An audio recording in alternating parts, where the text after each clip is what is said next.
Okay, now here's what you need to do. Look at your neighbor and smile. We're going to have a good time today. Coming here to learn more and more about our community and about our law enforcement and what they do. And none of us can do anything without the presence of the Lord in our lives. So let's come to Him right now. Father, we just thank you. If you bring this thing about, if you lead us, if you lead our leaders in our community and law enforcement, it's just so exciting to see today the way our folks, our community wants to reach out in our community to show that we're here, the law enforcement, our sheriff's department, our police department are here to protect and to serve even more than ever. We thank you for your presence. We thank you for your love. We ask you to just take over, have your way in everything, and we give you praise for that. The preciousness of our Lord. Jesus is the one I pray to, whoever you pray to. Thank you. Amen. Before we get started, I know about our preachers in the house. I do want you to understand that there is going to be some mob violence that we're going to go there. It's what we face every day. And we want you to understand that in these role-playing situations that you see this. If you've got a bad heart, please understand there's going to be a little bit of dynamics going on, and be prepared for the things that we face every day.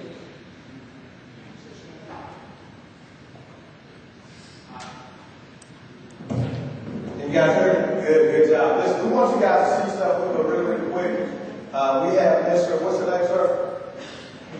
Mr. Trent. He's going to be with us, and he's playing a role of the law enforcement officer today. We want you guys to see it from our perspective. Okay, I'm going to be playing a role of the FPO. He's going to stop the driver so you can see it firsthand. Normally, once we get out of the car to do a training officer, he listens to everything that I say, and I protect him and the person that's driving. So FPO, field training officer, has a strong job. So watch this. We're going to look at it, and we're going to stop the driver, and he's going to stop him, and we're going to go from there. You ready, Mr. Trent? Let's go.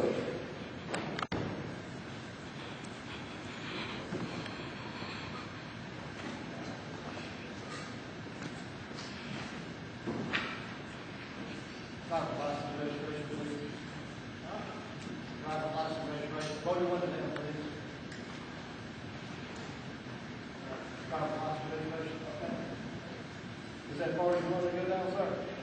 Yes, sir. What do you mean you don't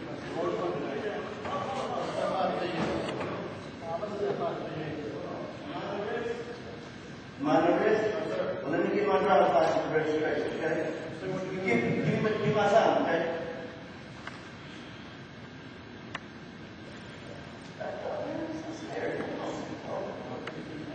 Okay, when we get out, get out. Get out. Hold on. Go back to the car. You're not under arrest. All right, which one is it? You want my driver's license and registration, or you want me to do your own vote? Which one do you do? I don't have any weapons. I have a driver's license and registration. I can get work. I don't have any weapons. I don't have any. That's no way to work. I ain't got time for this. What you stopping me? You tell me why you stopping? To speed? Where you radar? You ain't got radar. Alright, let me get my registration. You want to get it for me? Yes, sir. Alright, want me to get it? What you want me to do? You come on, man. We're going to break right here. You see how that was? Let's give Mr. Trent a hand. That's good. Let me tell you what I saw from Mr. Trent. It's awesome because it's wrong. Now, he hadn't been trained or anything, but guess what? He knew to kind of control the situation. And what you guys didn't see from Mr. Trent was he was shaking like he did. He was shaking, and this is what I want people to understand. That sometimes we shake because we're people. We got families. And we understand on the other side that somebody's son and daughter. So even in that altercation, even in that traffic stop right there, we got two human beings. This is two lives. So you can see what I saw. When Mr. Trent looked back there, guess what? Officers do the same thing. When we're training new officers, they look back at us. Why? Because we've been doing it a while. And he looked back at me and I said, go ahead. Keep going, because this is the real training. We can train officers all we want to, but when This is the real training. Good job, Mr. Trey. Thank you so much. Thank you. Thank you so much. Thank you so much. Thank you so much. As you can see, this traffic stop here is merely a speed citation or speed ticket for trying to run the lives of our public out here for people running up and down. Can you imagine law enforcement without running down roads without law enforcement? You drunk drivers that kill a person a day in the state of North Carolina. You've got speed-related accidents. You've got drunk drivers. You've got to have this going on down the road to have safety. And what the officer found, he thought it was going to be a simple violation, and then we end up throwing away the day. The next situation that we do is we'll do the same thing as a female going to work, and you will do following the scene of what happened in the week. Law enforcement, when they put the uniform on with the day, they walk outside and they work. They never know what they're facing. And this is one of the scenarios that you're not going to walk on. We're going to stop that real for videos. All right, we'll go into the video part of it to give you a little bit of background of what we're doing. And guys, be mindful of this. We want this to be as raw as possible. I'm glad there's a lot of young people in the building. We want this to be as raw as possible. We opted not to get into scripted questions because when we're dealing with the real world, nothing is scripted. Everybody should have said amen to that. So what you're going to see, we're going to try to have some balance. We're going to show you some videos where some law enforcement gets assaulted. We're also going to show some videos where we didn't get it right. We didn't get it right. The officers are going to jail. So we're going to show you some videos. We're going to try to get some balance. Because it's all about training, because at the end of the day, death is death. Okay, so understand, okay? Can we get a little light check? Who's got the lights in the back?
I've been doing this job for 15 years, and fortunately, that injury did not end my career.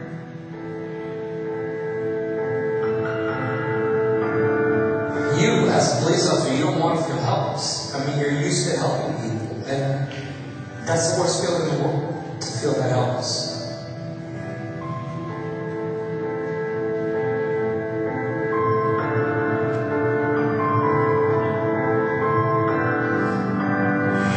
That's my job. This is my profession. This is what I chose to do. While we are here today, somewhere in this county, oh my God, we know for a fact somewhere in this state and somewhere in this country, there is someone wearing a uniform or wearing plain clothes. They're stopping a car, they're searching a house, they're driving up a driveway, and their antenna is up, and they're saying to themselves, something just doesn't feel right. This is not some regular call. And you know what they are, folks? They're afraid. That's the law enforcement elephant in the room. They're scared. And you know why they're scared? It's not because they're cowards, but because what flashes in front of their eyes is everything they have to lose. Their families, everything that's important to them. And when that happens, and while they're still scared, and while that fear is there and everything is flashing through their minds, and self-preservation screams at them, run! They do not. They go in anyway. They stick it out. And they see it through. That is why I love them. And that is why I agree with them.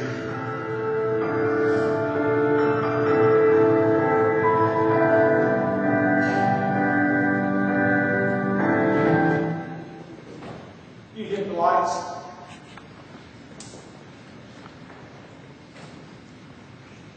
As we were talking about, you see the film here. You know, you used to look across America and see this violence and chaos. North Carolina is the 10th largest or the 8th largest state we have now. We've got a population that is growing every day. It used to be in Florida. It used to be in all the other areas. But it's here in North Carolina now. It's in our communities. What we're trying to put together today is, I want it to be very interactive, and the kids need to see this, but I want you to look around. The number one threat to society today on law enforcement officers is this person from 17 to 29. How many of you are here between 17 and 29? Raise your hand. Our churches, our communities, we've got to bring this in and bring it together. If it's really a problem, and people say, well, all these issues going on in the law enforcement community, the community needs to stand up and say, hey, we demand this, we want to know what's going on. We can't do it after an incident's happened. You know, and as you can see today, it's common sense. We're up against a threat today like we've never seen before. We're also in a time where when a law enforcement officer tells you to stop, get your hands up, lay down, it don't mean to fight. It don't mean to run. It means comply. I can only imagine what it is in our school systems. You know, education is paramount, and that's what we're going to talk about on the side of law enforcement. But even in the classrooms, we have to embrace the educational system for us to be able to get education. If you have disruptions in school, you don't have education. And that's what the community has to recognize. But I applaud you for coming out today, being part of the community and looking and seeing what we face every day. Law enforcement officers, they say, well, maybe they're too fast to shoot. When you leave here today, or they're too quick to pull the gun, here's some things you'll know. If a law enforcement officer pulls his gun, he has a paramount amount of paperwork to do, and then he's judged for white with his gun, and then there's repercussions. We also have the fact that he's too late, or too late getting out of the car, what might happen. These are the things that you have to put yourself in perspective and understand what we're dealing with every day. And when you leave here, you'll see the difference of what's going on in America. And as we go through, I'm a narrator. Loosen up. We want you to understand what we're doing. It's going to be a lot of role playing. There's no question when we start putting this together, a scripted question. As your sheriff of Nash County, I can end up with scripted. Matter of fact, the notes and stuff I do, I'll probably write it down about 2 minutes until I come in here. Speaking to you from my heart and telling you what we face every day. I don't have to get up here and read from a teleprompter. I've been out here for 30 years. Trooper Clee Atkinson was a trooper, was my partner in Edgecombe County for 14 years. Matter of fact, he still gets on the other day. He can look at it and tell what my thoughts are. Because we work together every day. He sees what's going on. He knows what's going on. He's out on the front line. I'm not every day. My girls and guys and allied agencies are. We're seeing what's here. You that are here, I want you to educate the rest of the public and say, hey, you need to come look at these things. Find out what's going on. It's a community problem. And in these areas where there's violence and all this stuff going on, economics is not coming there. And when you do not have education, you have poor economics, you have more violence.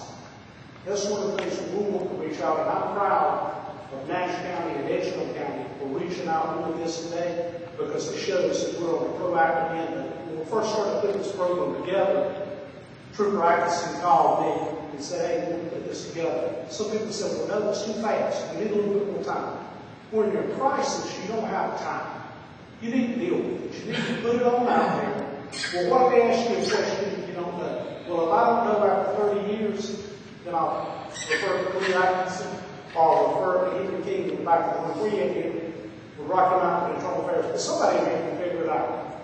You know, it's not rocket science. It's about being good citizens, good neighbors, and us living together. But as you go on through here, I think you will be highly surprised at the violence that's out there. And you'll also see the number of times that things are well. And also we'll reach out and show where law enforcement has made mistakes. And when we make mistakes, as supervision, we got to correct them. That's the reason you entrust us to manage the law enforcement end of it. And that's what we do. And that's how we keep integrity within the community. We might, as we're sitting here right now, a law enforcement officer go out here and make a bad shooting, or do anything. You know, we're people and we're humans. But at the end of the day, we want to make sure that it is dealt with. I hear this, well, it's a racist cop. You know, I heard that for 30 years. But now, what are you seeing? It's not the white officer. It's black officers involved in it too. They kill black officers. It's criminals that are attaching on to something to be able to carry their endeavor or criminal activity further. We're very tied in with the Drug Enforcement Administration and Homeland Security. You know who is really capitalizing on this moment right now? There's our drug cartels that are bringing in the drugs, the human trafficking, and things of that nature, because they think that law enforcement is handicapped here. And it gets into your community. How many of you know that crack cocaine is about to rise right here in your city right now?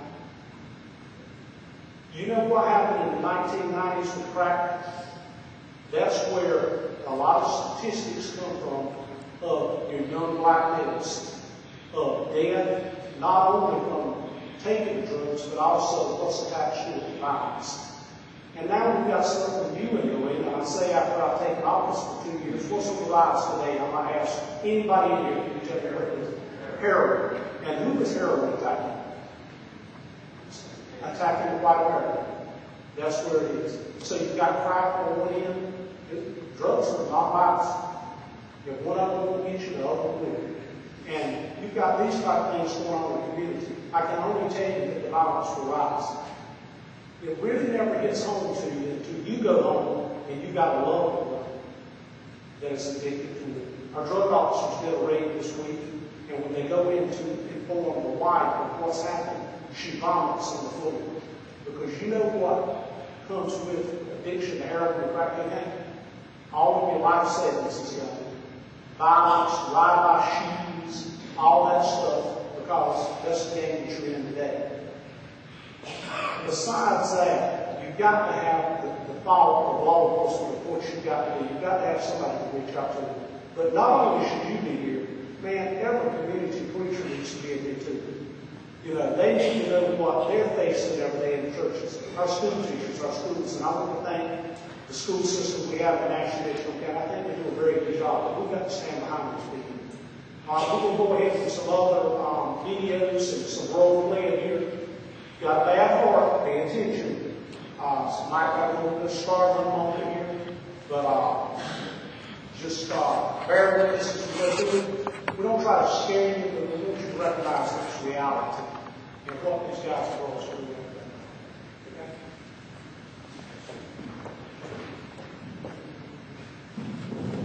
Well, on behalf of the Nash County Board of Trustees, President Carver, the faculty, staff, and students of Nash Community College. My name is Greg Bauer, and I serve as both an emergency management instructor here at the college, as well as a police officer. It gives me a great deal of pleasure to welcome you, along with our community partners, to such an important conversation today. We have an opportunity to hear both the citizens and law enforcement to join forces and make our community even stronger. Recent events call to our attention, more than ever before, the need for preparedness and a connection with the community. We are, after all, a community college. Our goal is to help build and better the community. The college is grateful to be a part of this community forum, and we appreciate your attendance today. This time, I'll turn it back over to the Nash County Sheriff's Department. Thank you. Thank you so much. Thank you so much. Guys, how many times have you ever gone to? Have you ever had family that like fighting? Come on now, we're here to have fun. I got a lot of family that like to fight in my family. Okay? And so I know I may not be the only one that's going to show up. So we've got to know how to deal with some things. And we just want to expose it and have fun. You got a point.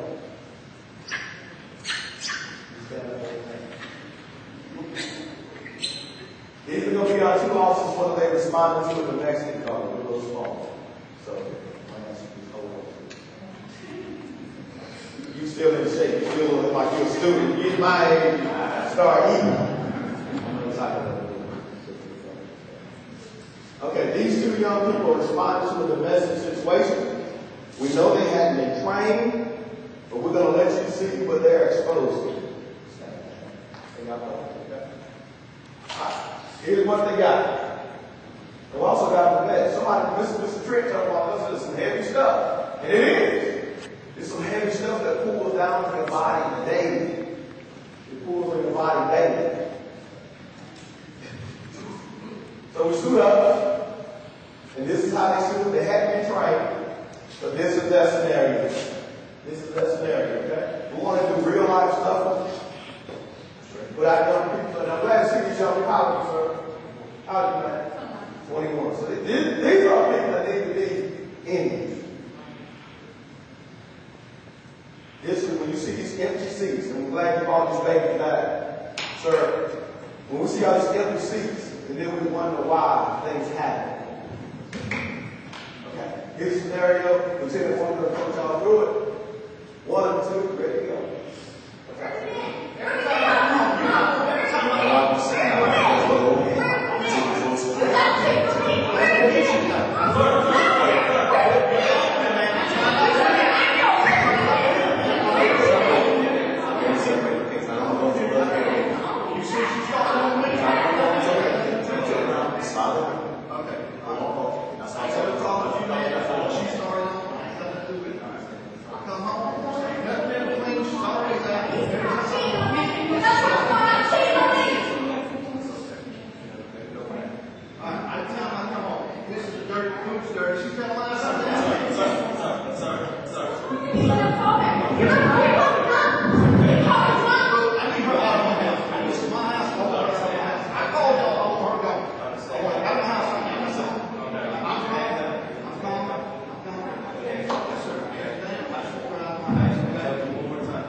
Commissioner, for being here right now. I appreciate that. 543 square miles in Nash County. How often do you think we're going to have 2 officers and we've only got 500? How does one officer handle this? And that's reality. One officer. Or, if you leave this Montgomery, that's the same thing. As volatile as it is, we're back up on a call or 2. These people are sitting at home, human fighting. What does continued aggression end up in? Very big violence. So that's the type of things that we're seeing there that the law enforcement officer Luckily today they had 2, but how quick that can turn. Okay? Yes, and just to tag Sheriff Stone for a second, this is one of the most dangerous encounters we can go to. Because we're going, and the reason why we're not going to show some of these up-to-date videos and shootings going on, there's still an investigation. But anytime you go to someone's house, one thing I know if I go to a police officer's house is what? I don't hear a response is what? If I got to go to a police officer's house and domestic violence, one thing I know is what? It's a gun in there. So some of this stuff is common sense. So when we train, we've got to be armed with the information that we have. And so we've got to be skilled enough to make sure we do what we're supposed to do properly. We're going to give you guys a concealed weapon stop. This is big because one thing we'll find out, a lot of people got weapons. And a lot of people have been through the training to carry weapons. But what breaks down is the communication between the person that's driving and the law enforcement officer. This is a quick concealed weapon stop. We're going to get you suited up real quick. Thanks, sir. I like everything about the size of Carolina hat. So we got a problem already. He's still talking about the car keys. We're going to have to move. You'll have to turn your attention over here. And this is a scenario that we're going to talk about today. You know, I'm very concealed instructor. I believe in guns. Our office issues them out every day and go down protection, needs protection today. But you got to understand, you have to follow regulations. You have to have responsibility when you got to do it. And I know that the news is portrayed all these things out here today. It's very simple. This traffic stop. What I can do as a carry concealed person, walking up to the car and automatically have to see that everybody has to do. And usually if we've got time to run the information on the car and the person, it will show you that you're a carry concealed person. And it automatically tells us that you've not got 29 of these violent tendencies about yourself. So instead of bringing up the alarm and the law enforcement officer take you by surprise and start shooting, it probably reduces him in his career because he understands now he could have got cracked the night before. You never know that. Something could happen and they can turn aside. But for the most part, this person is a law-abiding citizen. Because if you're not, in North Carolina, you have some responsibility because of living in that very city. The sheriff of each county. So we try to keep up with that. All right, the city scenario was we played through. All right. You make a traffic stop with a seatbelt on.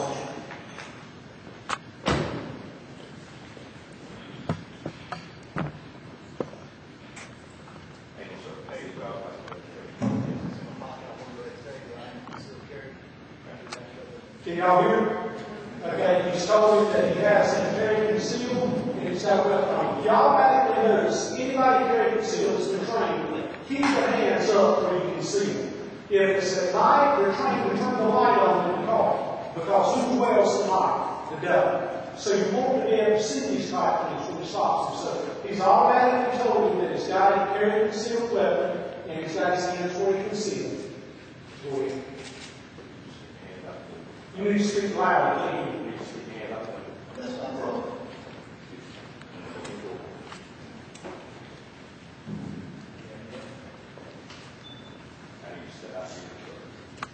And this is for a seatbelt violation. So you have to go permit on it? I do. You just take your right hand, reach back. See my front? Thanks, sir. Put it back on fire. I hope it's also the story. Okay, thanks, sir. Good job. Good job. This is not trained. This is untrained stuff. Untrained. Yeah, this is untrained stuff. But watch this. He controlled, and he told him what he needed him to know. He helped the law enforcement officer. And when we come into a concealed weapon course, a whole lot of times, sheriff's officer, the instructor, listen, when you got a weapon on you and I'm a law enforcement officer, I want him to know I got a gun. And I'm not moving. Period. This is a law enforcement officer, I got a gun. And he told him. But what we do, we restrict a lot of movements. So look where he has that weapon. Sir, I need you to keep your hands on the steering wheel, don't move, please. I don't even want your driver's license. I need you to tell me who you are. Because I can go back to this computer and run your license and information So I need you to stay where you are. Don't move. Because guess what? Now he's got a gun and he's got a gun. And when two of those mix and we don't communicate, we've got a problem. So he's got to communicate, he's got to communicate. And you got to listen when he tells them, don't make your sudden movements. What do we not do? Don't go jumping around that car because he don't know, the law enforcement don't know. He asked me to get out of the car. In reality, Bill asked me to get out of the car. 30 years of patrol, and many other law enforcement officers in here. And speak up, guys. What do you do? Hey, don't go for your gun or anything to write your teeth. You'll be out here then. Stand up. He asked me to get out of the car. Did you notice the shaking on his hands? We're in a controlled environment. I think about 3 o'clock in the morning, where the guy when you stop him, he says absolutely nothing. And he asks him to do something, and he does what? He does nothing. Or you tell him to step out of the car, and he don't step out of the car. Or you tell him to walk around the back of the car, and he starts walking around the front of the car. Or he's reaching his hands in his pocket. He said, put your hands in your pocket. And before you pay attention, he said his hands in his pocket. That's the little type of things that we do. But don't be alarmed by carrying concealed.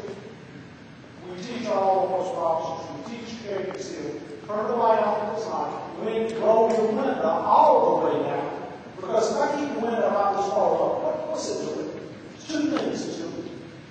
One is hampering communications. And the second thing is that you automatically know as a trained law enforcement officer that you're what? Trying to be fine when you're hiding something. So that's the little things that you do. But as far as law enforcement, I'm here in here. Do you see real issues with you guys? You don't. You see it every day. You got to remember from outside. Everybody's got to do it. Yes, ma'am. What's the unmarked ordinance of lane late at night coming from work? Very good question. I ask this quite often. My scenario is, if you're winning 85 miles an hour and you leave black and silver patrol car and you turn around the road, why is he coming around? Because you speak.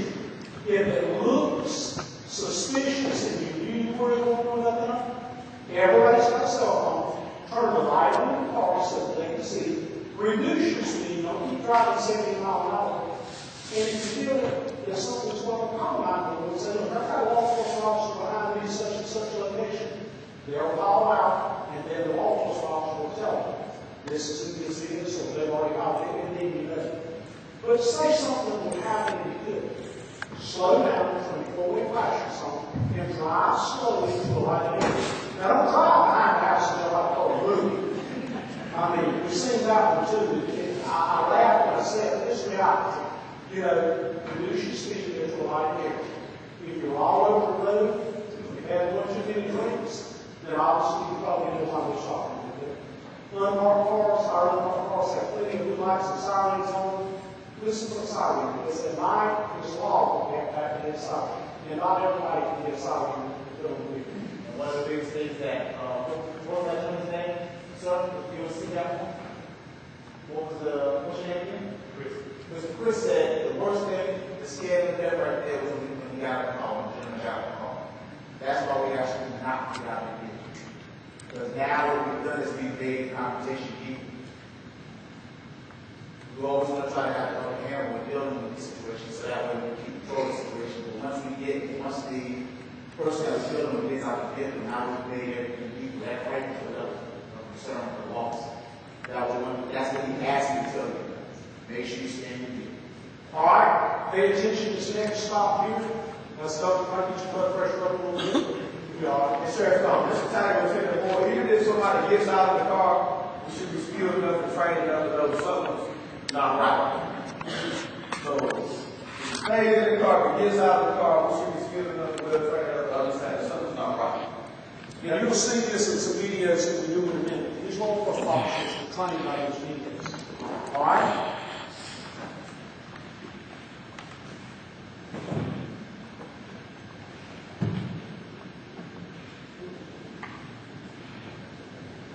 All right, hold your ears for your children to do, because it could be loud.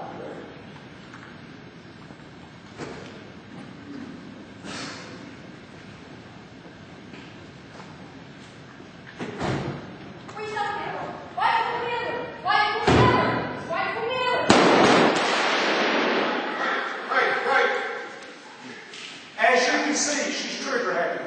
That's how quick it can happen. And nobody you know, we talk about, well, we're turning the noise down so that you can see it. To see what reality is. See, that's how quick something happens. There's reality, it can happen in just a minute. Hey, and then you open stuff. And let's give Mr. George a round of applause.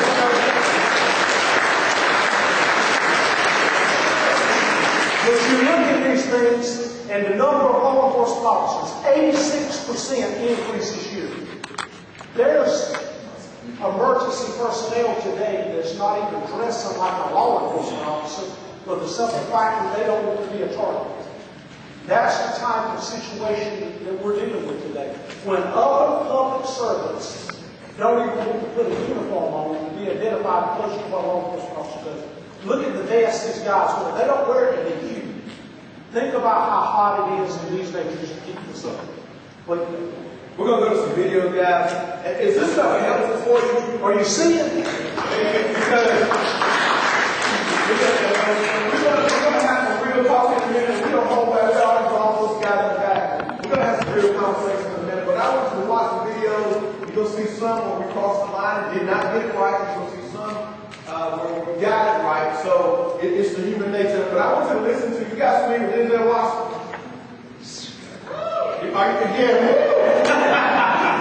Yeah. I want you to listen to what he said because we got supervisors all in the building today. It's called Nash, Rocky Mount.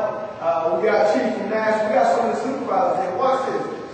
A lot of law enforcement guys are underpaid. They're overworked, second job. And sometimes you bring a lot of unwanted stress from other places to your job. So these are some of the things you got to watch. But listen to what Denzel says. And me and the sheriff, we talked about it. Listen to what Denzel says. Dim this mic, please. So where's the office back there?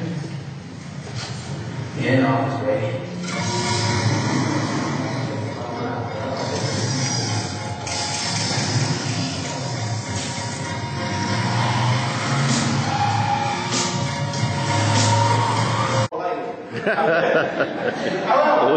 However, a lot of times, guys, and this is the fact of the matter, a lot of times the Nash County Sheriff's Department may not have about 1 or 2 guys working. A lot of times the Edgewater County Sheriff's Department may not have 1 or 2 guys working, but the Rocky Mountain Police Department, National Police Department, guys, we're understaffed and we do the best that we can. Highway Patrol may have 1 guy working in the county and your mama sitting out on the side of the road. This can be tight sometimes. Then people, when we get where we get to, people are rolling their eyes, they're angry, and now we got to play mediator because certain situations we can't control. So, from a supervisory standpoint, when you talk about the shortage of law enforcement, and any other supervisor in the building, feel free to come forward, guys. You got to speak on the shortage, and which contributes to what some of the things that we're seeing today with these shootings and lack of manpower. Always remember, if you've got manpower, except for the few ambushes that we've had, it reduces the threat. We work with criminal interdiction team, and what we have to do with criminal interdiction, we're on I-95, whether we want to know it or not. Only a slight turn off the interstate. Matter of fact, you don't even have to stop, and you're in our communities. What do you think is traveling up and down the street, I-95? Man, not only drugs. I've often said, as a young trooper here, if I was looking for Bin Laden, I would drive up and down the interstate it is in America. Everything that we have, as far as criminal, good, bad, whatever, travels interstate I-95. And one of the ways that we deal with this out here is the amount of law enforcement to the presence of it. But now, looking out, when people go on these rampages and stuff, the military training and everything, it's not going to law enforcement to attack the training. These people don't mind dying. Look at Baltimore. We'll talk about that right now. The chaos that was in Baltimore last year. Has anybody rode through the communities and looked where they were burned? The buildings were burned and had all the violence there. Who's living in that community now? The citizens. The people that come in and stirred all this up was who? Paid activists. The media taking these sound bites, putting it out here, and then the poor people that can't live there, and the law enforcement officers, if they say, well, you know, about all these issues, they're not giving me a chance to defend what I did, which finally, a year later, it's finally come out that these officers were were clear of what they did, the community's grown. The community's sold. And who has to live there? It's these young children and families and stuff there. They don't even have their own grocery stores to go to. So that's the reason we have to have strong community support, so that we see these things, and when outsiders come in, they're coming for money. I mean, they make money off of doing these type of things. So we have to be mindful of that, just to keep you up, keep you know what's going on. Please? Yeah, I'm going to show you a scenario, and some of this is graphic, guys. Law enforcement, it's graphic. We do a dirty job. When we talk about doing protecting and serving, we're out 2, 3, 4, 5, 6 o'clock in the morning where everybody's sleeping. You guys will see where blood is on our uniform and our hands are broken, and our ankles are broken. We get up and do this the next day. My son is sick. He's over 20 years. He's seen it. He's seen when I had to throw away uniform because of somebody else's blood. So you're going to see a scenario right now where we got it wrong. And what I like about the guys that are sitting in this room, when we get it wrong, we can admit it. We're wrong men and women. We got it wrong. But we use it for training, okay? This happened in South Carolina, and I think this officer is facing 20 years for murder. Am I correct, sir? That is correct. It's pled guilty and he's waiting sentencing this time.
This is one of the scenarios that you see where, as he said, law enforcement, we were totally wrong.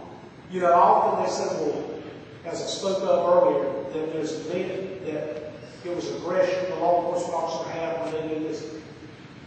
From what I've seen, it's most of them are mistakes. But this guy here, look what he's facing today. It goes back to training. It goes back to education. It goes back to supervision. Guys, raise your hand here as supervisors. There is more supervision in law enforcement today than ever before. And you really need it. It's an awesome amount of responsibility when you can take a person's civil liberties from them. But you have supervisors out now, they're trained, our training is enhanced so much now, probably more so than any other profession out there. But it goes back to education and profession and things like that. But why do you think this guy was so quick with his gun? You don't know what he just left. You don't know the situations where he was in. You don't know the actions that are going on. At the end of the day, justice will be served in that. That's one of the things where, as law enforcement, we got to be accountable for our mistakes. I've often said the good law enforcement officer makes a traffic encounter or makes a law enforcement encounter. And when he leaves there, even if you have to arrest him, that people understand that it was business. And we tell them this all the time. But get into that car, there was no communications between the two. I doubt he said, well, I think I'm going to shoot somebody today. You know, it's not happening. These law enforcement officers are going home to their families every day, and they're part of the community. What you've also got to look at here is what films has this law enforcement officer had to see? What carnage, what funerals, and then when these like what we're up against today. But as the people need to know that, hey, we're going to hold the law enforcement accountable. We have internal affairs, each agency has that. We have the district attorney's office, we have the state bureau of investigation, who just got a new director yesterday. We've got the Justice Department and the federal government. If you're really thinking about doing this and doing criminal activity, would you want all that come down? I don't think I would. I think I would just wake up in the middle of the night and I went out and did something. Who then would be looking at the primary agency where it happened?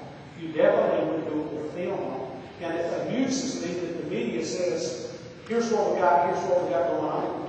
In the media, a law enforcement officer knows, let's not video it if I'm doing it. Nash County Sheriff's Office and many other agencies here now, we use these video cameras, and that's how the police are policed. But it's not that police are not being policed. This is what they're up against today. Yes, sir. I want to ask you a question, sir. Yes, sir. What was his justification for the shooting? He jumped back into the car. He said he was scared. He made sudden. That's the reason we have training. That's the reason we train law enforcement officers. You know, so that it's totally wrong. He's facing 20 years in prison now. And believe me, you go to prison. I mean, how many of y'all go to work every day and you look at the predicament because you make one slight wrong that you're going to prison? Because, you know, no second chances. I mean, I'm going to ask, how many other places you go to work are you burdened with what a law enforcement officer is burdened with today? I don't know anymore that's wearing bulletproof vests. Look what these guys and girls get paid. I mean, I don't think none of them right here are making what they should be making. It's one of these things where they're judged more today than anything. Yes, sir.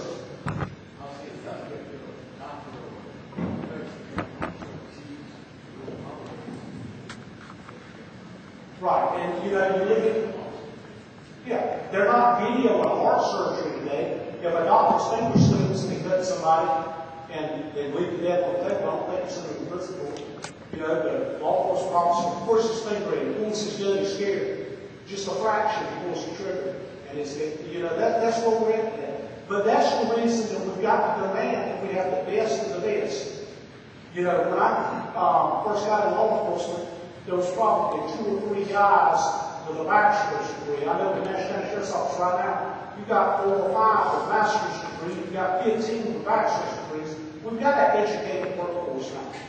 You know, we're moving in that direction. I think law enforcement should see more and more of that today. Probably 16, 18 with associate's degree. Thanks for what Nash Community College is doing.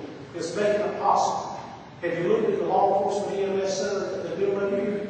We understand that this public structure is really something that we've got to have to be able to have things that we want in society. Sure, no, that's how we need to move on. Okay, so we're going to have 45 minutes for our dedicated to you guys for question and answer. We're going to have a lot of questions and answers. But here's the elephant in the room. Have you guys ever seen a scared police officer or deputy? When you talk real, you talk real. We don't have time to play that sheriff guys. You share it here because when you go home to your dinner table, I should have said this, I should have asked this. So when you work, and you've been doing it a long time, you can see if some guys are shaking in their boots. But that's when the skilled law enforcement comes through and you say, I got you. Because what we do as skilled law enforcement officers is this. I'm going to help this guy keep his job because if I see you scared, I can teach him. I can guide him. That's in any profession. You got to agree? So we're going to be scared. Some of us are scared. But that's when the training comes through. That's when the training comes. Because if you're not scared, sometimes we're dealing with a guy that's out of control when you're wearing all of this stuff. So we have seen that. But training is big. Training is big. Training. Communication between the public and law enforcement is big. Your questions here in a few minutes is going to be big to all of us. Because we want to hear what you guys think. We need to hear it. This is the only way it's going to get better. Share something in this next video. This is why we train 2 guys. This is what's called a song.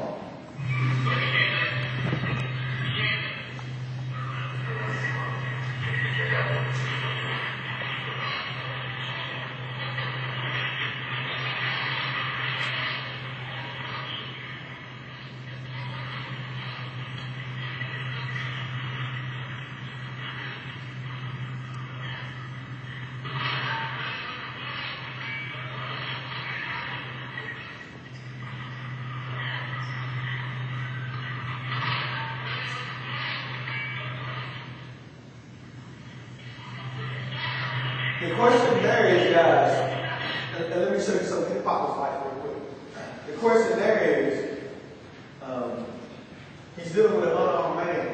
Would he have been justified to hurt him? That officer to hurt that unarmed man?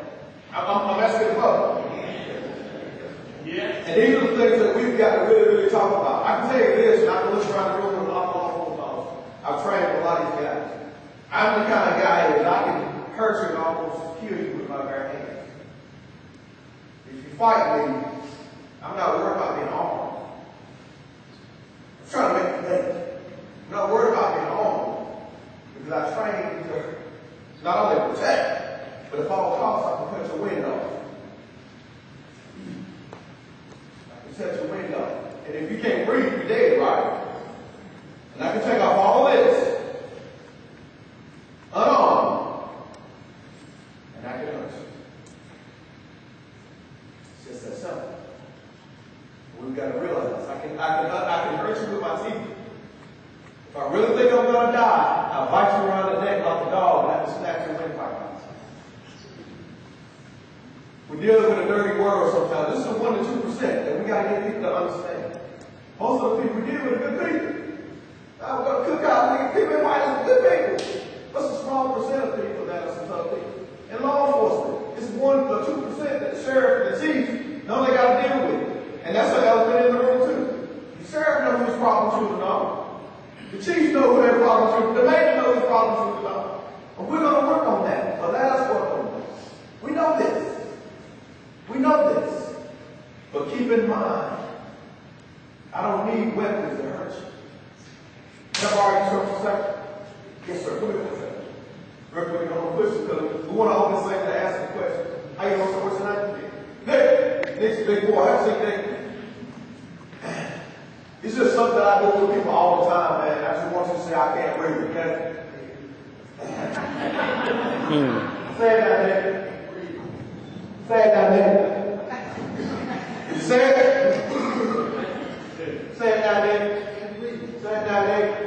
He can breathe. But it's still a little tight and I can hurt him. If I cut his wind out, say it now, Nick.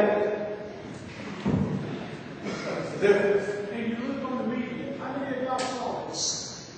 That now it's reality. You can breathe. Here's the thing. If you do it and do it right, you can talk to me. And this is what starts on the training. If I do it right, talk to me. I can't breathe. But if I do it wrong, I kill it.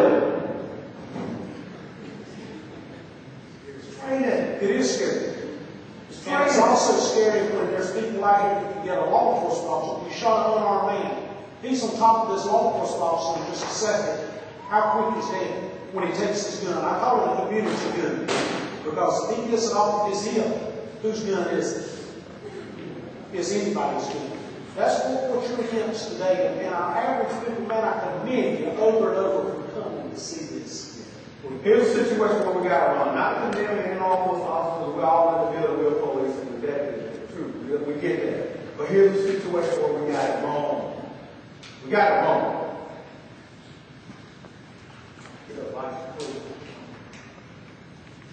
And we use these videos for training.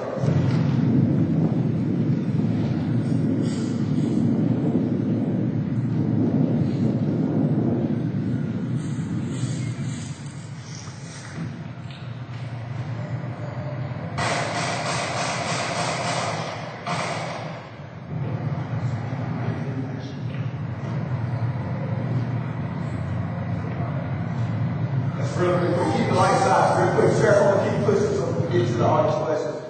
People, we got it. Can everybody do like this? We got it wrong. And we've got to be as a community, because at the end of the day, we be rolled as law enforcement officers, man. I introduced myself to Mr. Jordan. What did I say to you, Mr. Jordan, when you met me? That's it. I'm not true. Clean. But this time we got it wrong. So we go back to the drawing board and we try to figure it out. How do we go wrong from there? And it's going unnoticed. Some people think he's not. He's under $500,000 bond, facing murder charges. There is implications for when they do things wrong. You guys familiar with I-540 in Raleigh?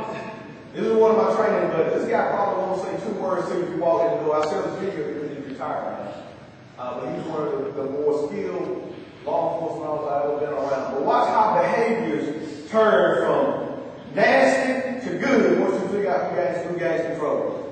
This is an awesome law officer on this I-540.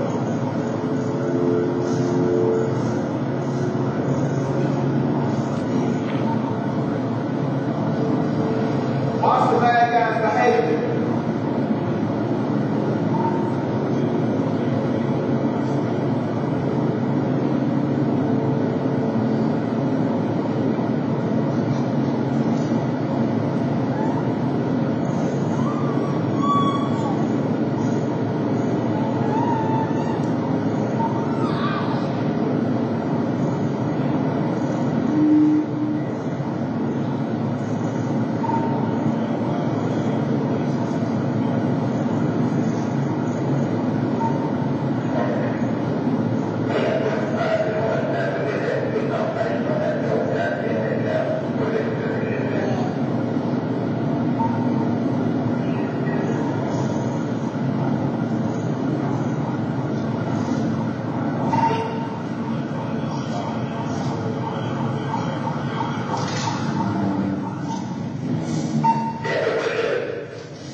business. He's a defensive tactics instructor, and the bad guy just jumped out on the wrong one. But what if he would have jumped out at a new recruit that would have been intimidating? He wasn't going back there to hug him and tell him how nice day. He was going back there to cause damage. You can't tell if they're black, white, female, male.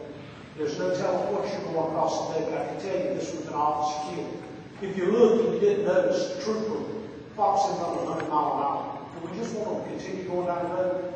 Not only is the officer jeopardized by this, but he's also jeopardized by running 110 mile an hour to catch him.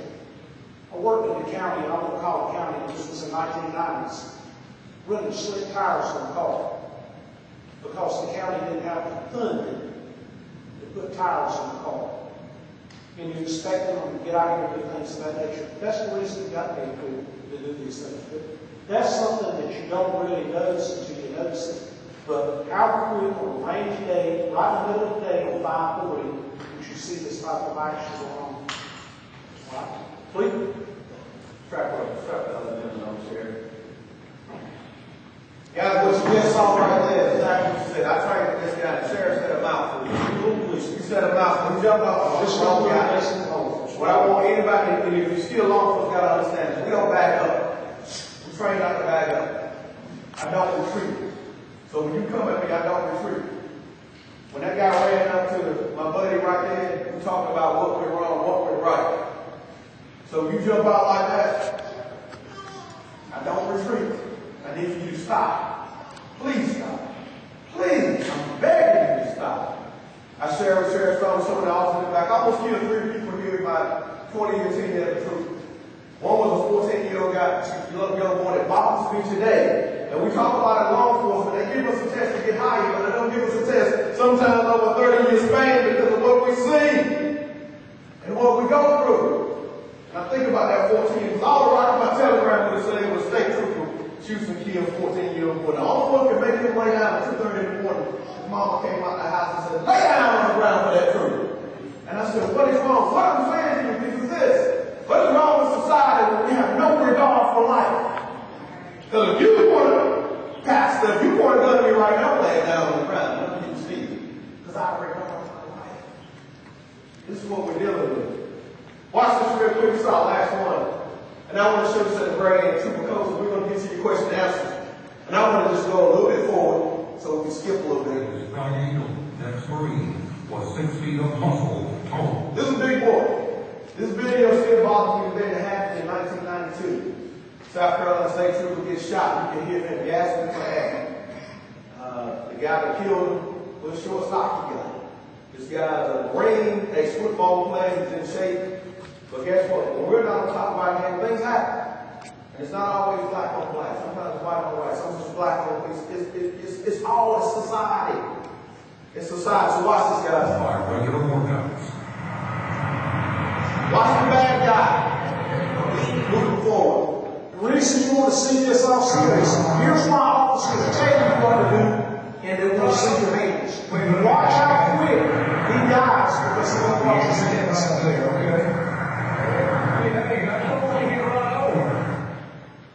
This is a chilling video of law enforcement across the nation. It scares all of us. It's so video. And it's happening.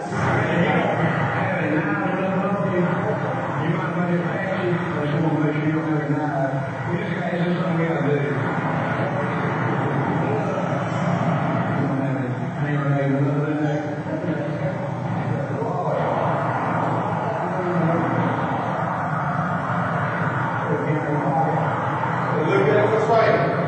No one else in the back. It's right there with that, right?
I need for the audience to yell out threat.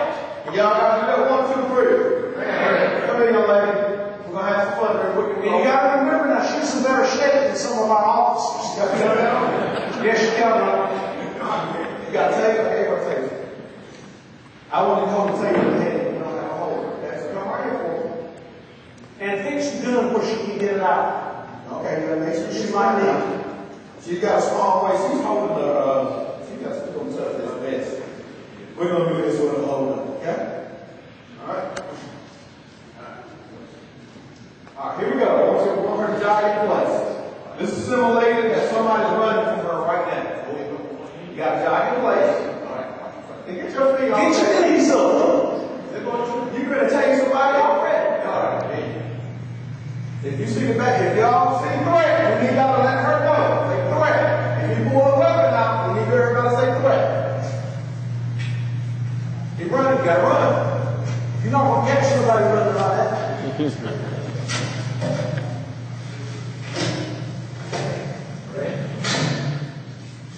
Got yell out something out of that.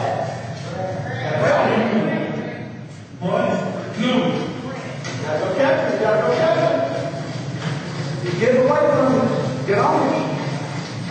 Get going. Slow down. Yeah.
As law enforcement, if she don't catch him, who is? That's what we're up against.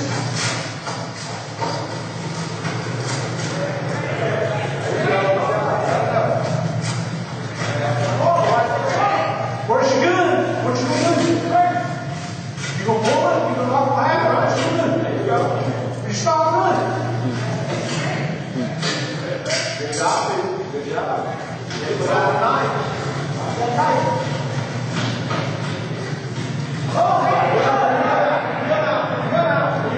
And you waited and you're dead. Good job. Very good. Very good. When you fight it, let's talk to her. What's her name? Clara. Clara's 13. Were you tired a little bit? Kind of. She's young. She's been shaking. So imagine somebody like me like a cheeseburger. Hey, we're winning. Or you just left over the right. Yes, exactly. Then just running through the back. Remember to call out threats.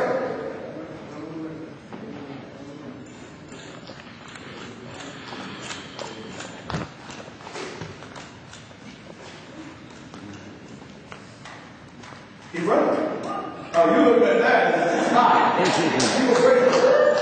Keep running. Keep running. Go.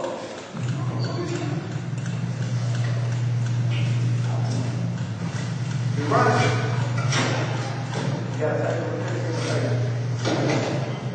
Just you're not gonna run nobody down like this. You gotta get off. I gotta back him up. That's a different scenario. All right. Oh, good job with Fred. I like that. Good job with Fred. Keep running. Go. Don't give command to see. Don't want to do it.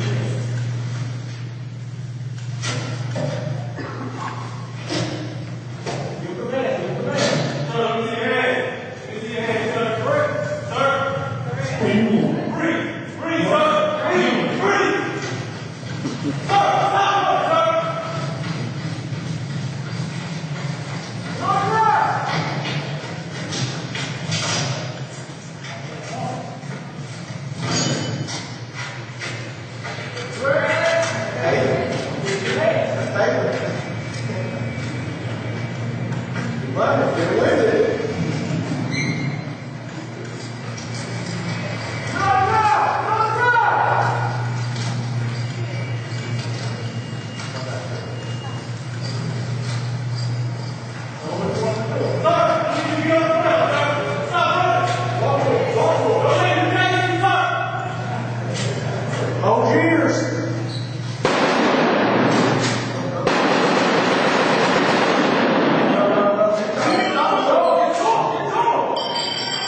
In law enforcement, look where you're at today.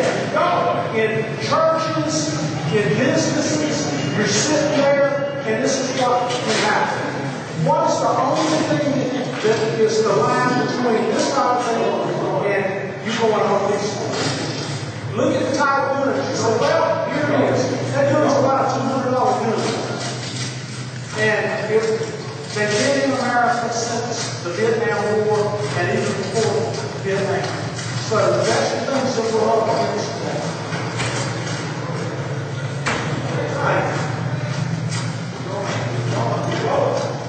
Don't give it back. That's not true. That's not true. You're running, whatever, walk, run. We're not running. That's not. Stop running, run. Get it out. Get it out. Good job.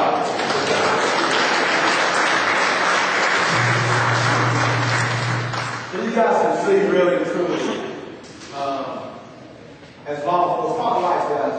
As law enforcement, we see some things we got to work on. We honestly do. We see some things that on the flip side of the community has to work on.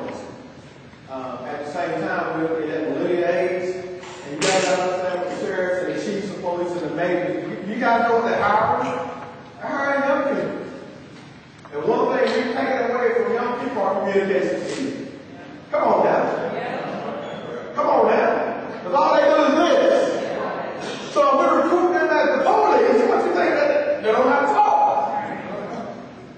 So we play a part in this. How we're raising the children in our home. So who the sheriff or the majors and the sheriffs and the chiefs are going to recruit? They're going to recruit our children. And if they're steady doing this and don't know how to talk to people, this is a talking job. Right? And if they don't know how to do this, how is it going to get better? So we start one child at a time. In our homes, one at a time. Because we're going to get old. I'm going to tell you this before we get people in age back to sheriff. It's a tough day in law enforcement right now. All right, brothers in blue and silver and gray. It's a tough day because I can tell you right now, if they lower the retirement age to 20, you won't have too many police around to take the service. We're wondering who's going to spit in our food when we go out there. We're wondering who's going to flatten our tires when we go somewhere. We're wondering if we're going to get ambulance to go to somebody's house. So this hurts the good people because we're slow to move. And we know what happened in our community.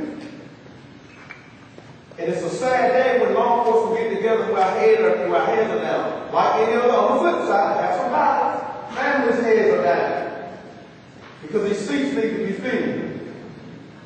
This is the only way we'll get understanding. But it's a sad day when you got law enforcement going up to the retirement and saying, hey, when can I get out of here? This hurts you guys. I'm ready to go home. I'm ready to retire. And we're going to talk about some more other things. But keep that in mind, people that are in the building. We've got some good law enforcement friends saying, let's stick to this. Am I by myself? The people that's in the building, I can stand alone. Because when you don't have an understanding between the public and the law enforcement, it makes what's up, guys. Okay? That's everything. Okay, you've seen the scenarios now. I encourage you to ask questions. Media also. Put it out here. Ask us. Don't feel embarrassed. Don't go home. We want you to know the law enforcement side. Get our answers that are thoughts of yours. So come on through and let's start here on the left. Yes, sir. Here you go. We got a moderator that's going to do it. Pick your questions. Don't be embarrassed. If you guys have any questions and you don't want and you're uncomfortable standing up to ask, you can step right in the back where Sergeant Winstead and Lieutenant Fisher stand, and there's some paper and some pens back there. If you're uncomfortable to ask a question, write it down, and I'll come get it, and the moderator will get it. First of all, one thing for putting this on, I think it's needed. And I think it will save lives. Thank you. And second of all, thank you guys for what you do. My question is, and I am concerned about it. I'm concerned with the officers go, and I'm concerned with the civilians go as well. Sure. And this recent, these things that are going on with blackouts getting police. That's dead forever. My question is, first of all, the taser, is that encouraged? I mean, because to me, I'd rather zap somebody than kill them. It's encouraged to a degree, but you got to remember, they're not always 100% reliable, plus it's 21 feet.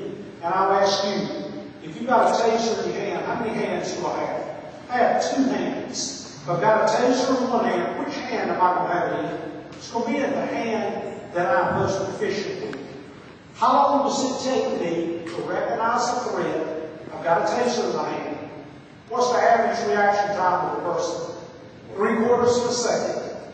Now it's going to take me another 3/4 of a second to pick this up. Oh my God, it's not a threat that I need to use a taser.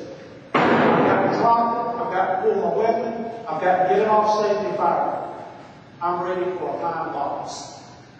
Tasers are fine in the area and the realm that they're in, but in a deadly situation or I'm walking up to a car and it's an unknown situation, it's not. Now, a combative person and he's just fighting, tasers are absolutely wonderful.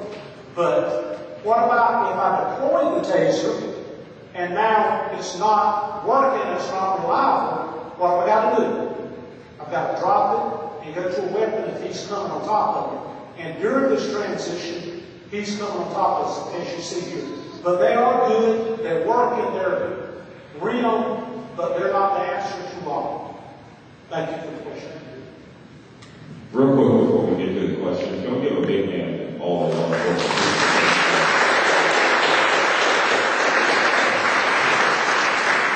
Just so you know, who's on the panel, we have Reverend Green, who's a chaplain with the Nash County Sheriff's Office, Sheriff Keystone, as you know, Trooper and Highway Patrol, Lee Atkinson, and Lieutenant Mary King with the Rockmount Police Department.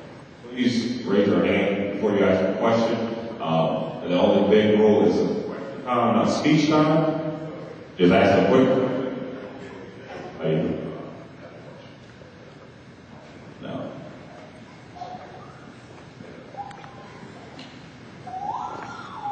Good morning. My name is Jack. I am a teacher at Fairview. I was wondering, we talk a lot about officers going through training. What exactly does that training look like? And is there any racial equity training? Because that was something, a conversation that I've had with some of my friends. I've done that as a teacher, going through racial bias training before I stepped into my classroom. So is that a component of law enforcement training? Certainly, Rockmount Police Department implemented fair department training. Chief Deputy Medina was one of our employees at the time that him and 2 other employees went to fair department training. It teaches you about your bias. Everybody in the room has a bias. We all have biases. But the training helps you be able to recognize your bias when you're dealing with the public. So yes, the Sheriff Department has been through fair department training.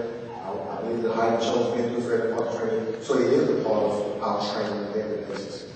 And we continue to rise above what's changing in the world by having things like procedural justice, treat people with fairness, and being fair and impartial, treat the citizens with respect and dignity.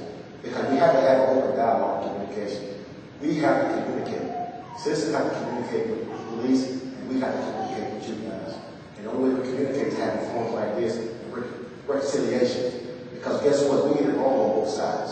Just like Kim Atkinson said, we get it wrong, and the citizens get it wrong. We have to sit, have open dialogue, and figure out to come up with a plan and work together. Does that answer your question? Anybody else with them want to? Just to tag Lieutenant King, we can do more in law enforcement. We can do more in the faith-based community. We can do more as a father in my home and in the community. We can do more in the school system. So to answer your question fairly, this group here, we can do more. You can do more when it comes to our racial bias.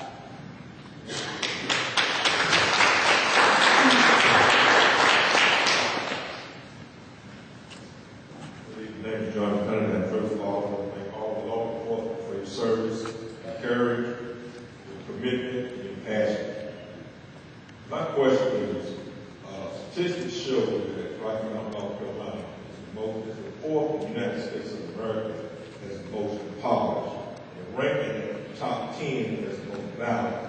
And also, APB Solutions did an intensive assessment of the entire city of Nashville County 2 years ago, and indicated that there are 15 African American college communities. When you look at the crime and the violence and drugs, these elements are coming from these communities. My question is, what would you say to black leadership in the city right now, surrounding county, as far as the churches? When you look at the structure of the leadership in the city right now, particularly, all the strategic part in that leadership position of African American. But when you look at the poverty and the status of some African Americans in the city, they're very poor. What would you say to the African American churches, faith-based community, and the administration? I would like to start with that. You're exactly right. We find the violence in more poverty-stricken areas. What do we have to do? Now, our faith-based community has got to step up their game. Our community leaders, I'm going to put it out there, where are they at today? Why are you not sitting in here? You're quick to complain, but you're not fast to make change. You know, my thing is look at Rocky Mountain. We've got to come together, remove these biases, whatever they are, because at the end of the day, if you're a community leader, I need to quickly remind you to work with people. And when we work with people, we need to be accessible to people. And if you're too good to come to these forums and too good to ask questions, well, it's probably the time that somebody needs to reconcile and say, hey, here's what we need to do. But they need to listen. But carry this back. It might be that people don't notice it, but I'm going to let the preacher refer to more of the faith-based stuff. I can stick to the law enforcement side of it, but more of the faith-based has to come from the preacher. Well, you're exactly right, and this is what has to happen. We have to get involved. We got to care enough to show up at forums like this. And we got to encourage our people to come and be a part of forums like this so that you can interact, so that you can have this dialogue, you can have conversations between citizens and law enforcement.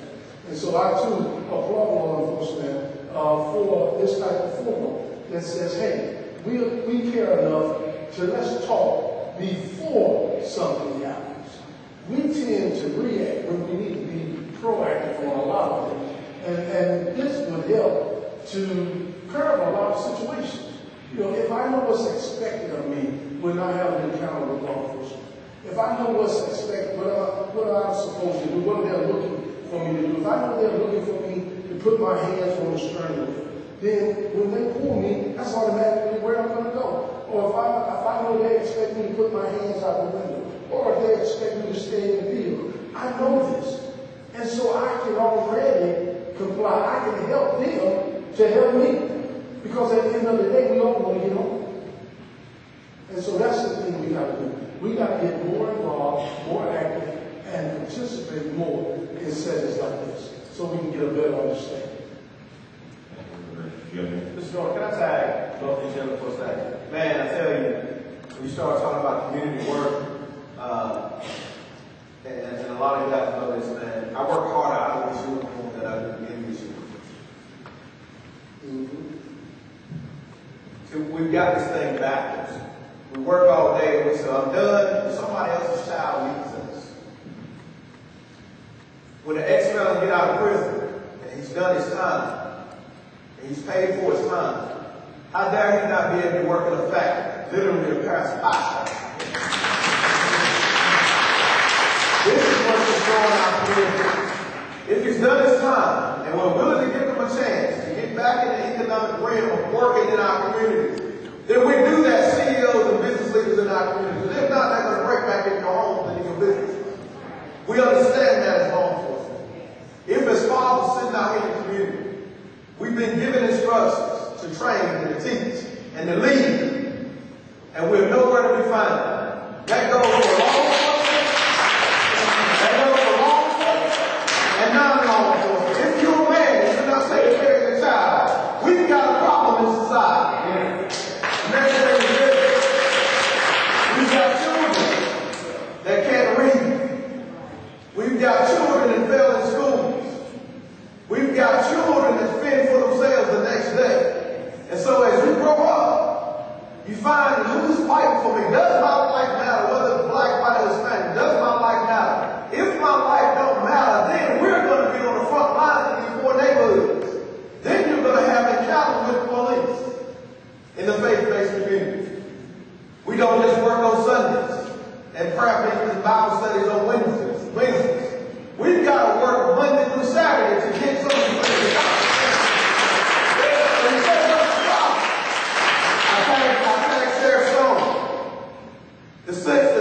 forget that when we vote for people that don't even act like this matters. This matters. Because you've got to forget this stuff before it comes. I look at the law enforcement in the back of the room, and I know they work endlessly, and I know they're tired. I am concerned about what happens outside of law enforcement. Because we get it. We're going to be on the front lines if it blows down quickly. We're going to be there. The question is everybody else going to have our back, and if you're going to be there? Because there's so many systems that are failing right now, and we all can get better at it. Thank you.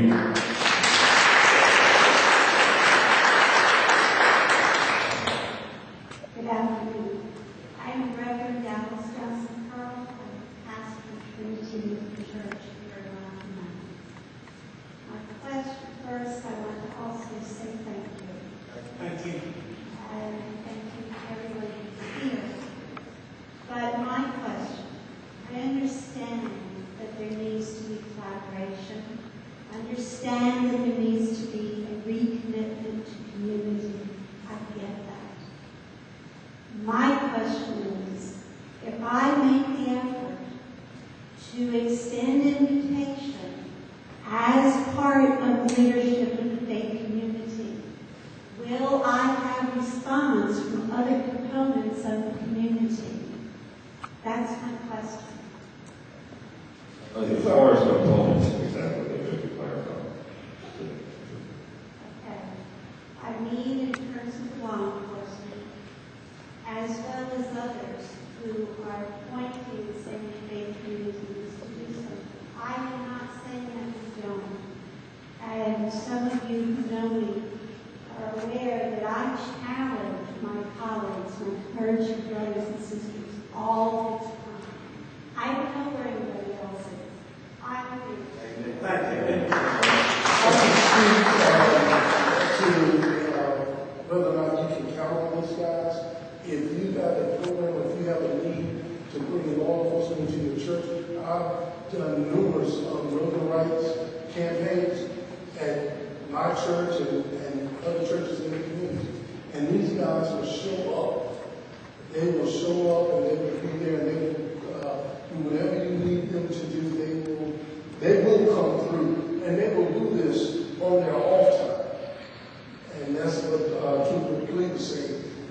These guys work tirelessly, but yet, still, when someone calls in the middle of the night, their kid is in trouble, these guys are, hey, let's roll out. Let me tag you on this. This last Sunday, I was in 3 different churches. Can we do that every Sunday? It's kind of difficult. Me, myself, I can't, other leaders can't, but we do send representation. And probably they don't hear from the sheriff, they don't hear from one of my road guys that's out there all the time. Definitely, if we reach out to our offices, and I know Rocky Mountain Police Department, man, if you reach out to us, we're going to be there. And a lot of times with National Police Department, on things that I can't get there, the chief's there, or PCC's representation. You got to remember, it's not county, it's a city, it's a community. And as law enforcement, we're pretty well on the same page, and that's what we're trying to get to. So, to answer your question, definitely, and encourage your churches to have us come in, because that's one area, but also don't forget schools. We need to be in these schools and doing things. We have SRO workers, we have air workers, but anywhere there's a community, we need to be there. We're all part of the community. Thank you. Good afternoon. I'm just so overwhelmed with what went on here today. And I'm so sad that these seats are so empty. I want to commend our Nash County Sheriff Department. First, my name is Minister Edna Mount from Middlesex. I do not pastor a church, but I do pastor a world of lost souls. And I am an activist for my community. I'm involved in a lot of different things. I wear many different hats. And first of all, I like to have a working relationship with our officers, whether they're the town policemen or whether they're the county sheriffs, our highway patrols. I'm also involved in voter registration. And as I sit here today and watch the things that went on, I see all this on my television screen. But it was nothing like what I saw here today. It was for real. It was in action. that we can take apart. And I am making a plea today for our community to step up and take their stand at the podium where they are supposed to be. Because no one entity can do it all by themselves. Together we stand, or divided we certainly fall. Until the sun go down and it come up tomorrow. Because I am very knowledgeable as to what goes on in our world on the whole. I'm not just one part. My scripture said I should be concerned about the whole thing. And that's where I stand today. And I want to applaud you again for this forum. And I will go back to my community. And I will be a big mouth.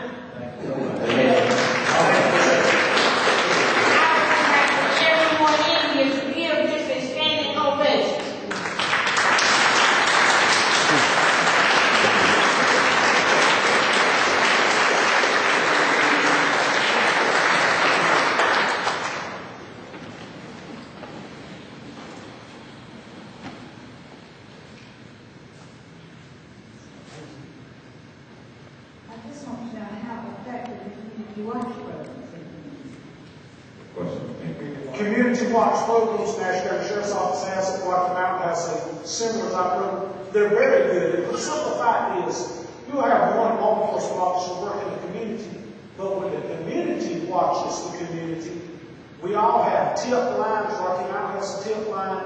We have the office you call. We have very different community watch systems.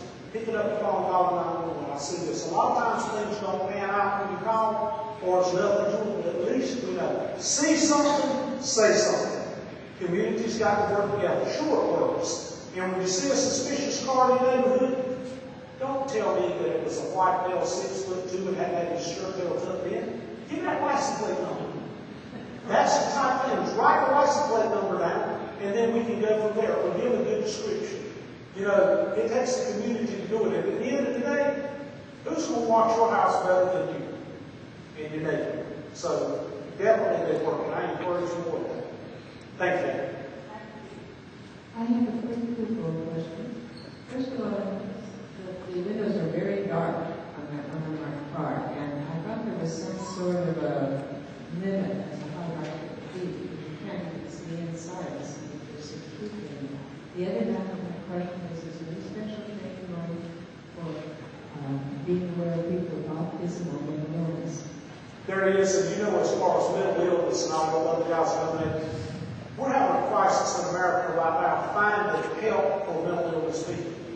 You know, these businesses aren't here, nor the addictions closed. Where do these people go to? They end up back on the streets. My jail has got about 280 people in it right now. A lot of those people do not need to be in jail. They need to be in mental health places. There's a difference in criminals and mental illness. Now, sometimes they do criminalize, but a lot of times, if we can get them to help them, we can do it. I want to reach out to the chief in the back here of Nashville. What they did with the HOPE program, Chief Bayshore and his city manager put together a HOPE initiative where you're taking heroin-addicted people and sending them off and having help for them. And it's coming at a cost of donations and things of that nature. But they're not criminals. They don't need to be in our jail. They come in and ask for help before they get caught with a charge. We try to send them off and get them help and bring them back. That is what we've got to do more of. It is very difficult now to find it. But then again, I go back to hold your elected officials accountable. And if I say do it, yes, sir. He's exactly right, guys. I mean, even after what year that he was 15, he's exactly right, guys. And I've had guys who were mentally unstable and hand me guns on traffic stops. Could have went bad? Yes. But I recognize very quickly this guy's not all with me. And so when you put that mix with law enforcement, if you're not skilled enough and trained enough, still out in a bad situation. That's what we've got in the street. We have systems and resources that are not here. And guess what? We have to wear so many different hats. If you're not skilled enough to deal with that, it can go bad. So we've got to have some systems in place. And our policy, the same way said, a lot of people don't need to be in jail. I would love to have the Nash County Jail me, but we all know that can't be true. So even in that, guys, go back to our language, we get some of these resources back in place. We need them. As long as we're begging you guys, we need these resources, mental health resources. We need them back. And I also in the department as well as Nash County and Iowa Show have been through crisis independent training. So we'll talk in 40-hour training that, hey, we have resources available to us when we identify individuals that don't need to go to jail, but they need mental health. And we can call out the local crisis unit to come out and help them. We can find out who their care providers are and get them out in a different way to IVC and not put them in jail. So yes, man, we're trained, we recognize that training, and we involve the different entities from over here in the hospital.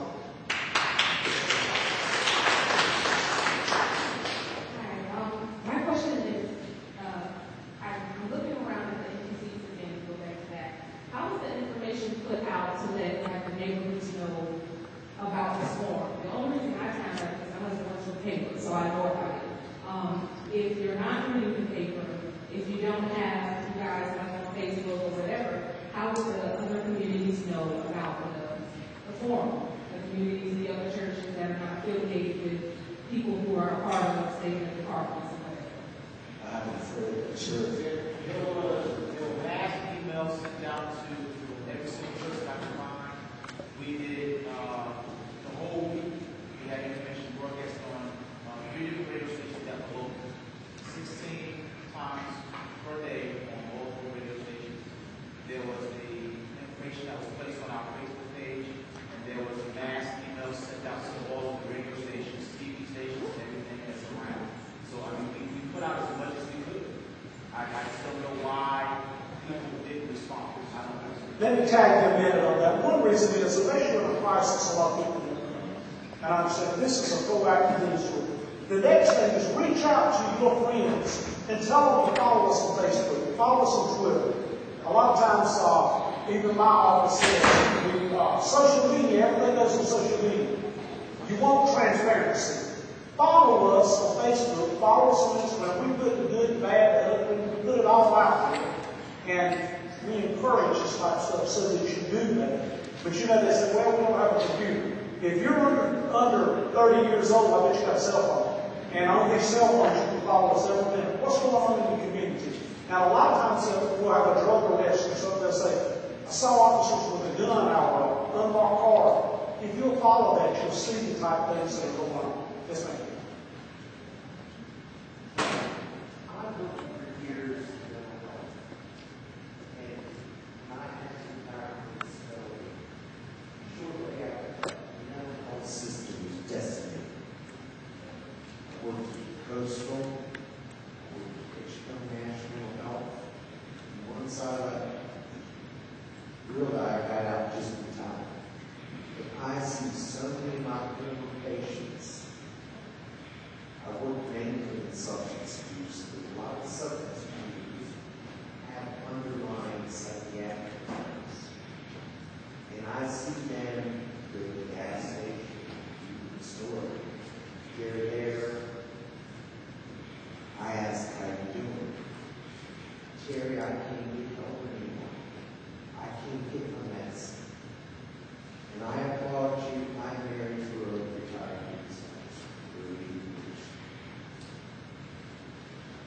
I have concerns.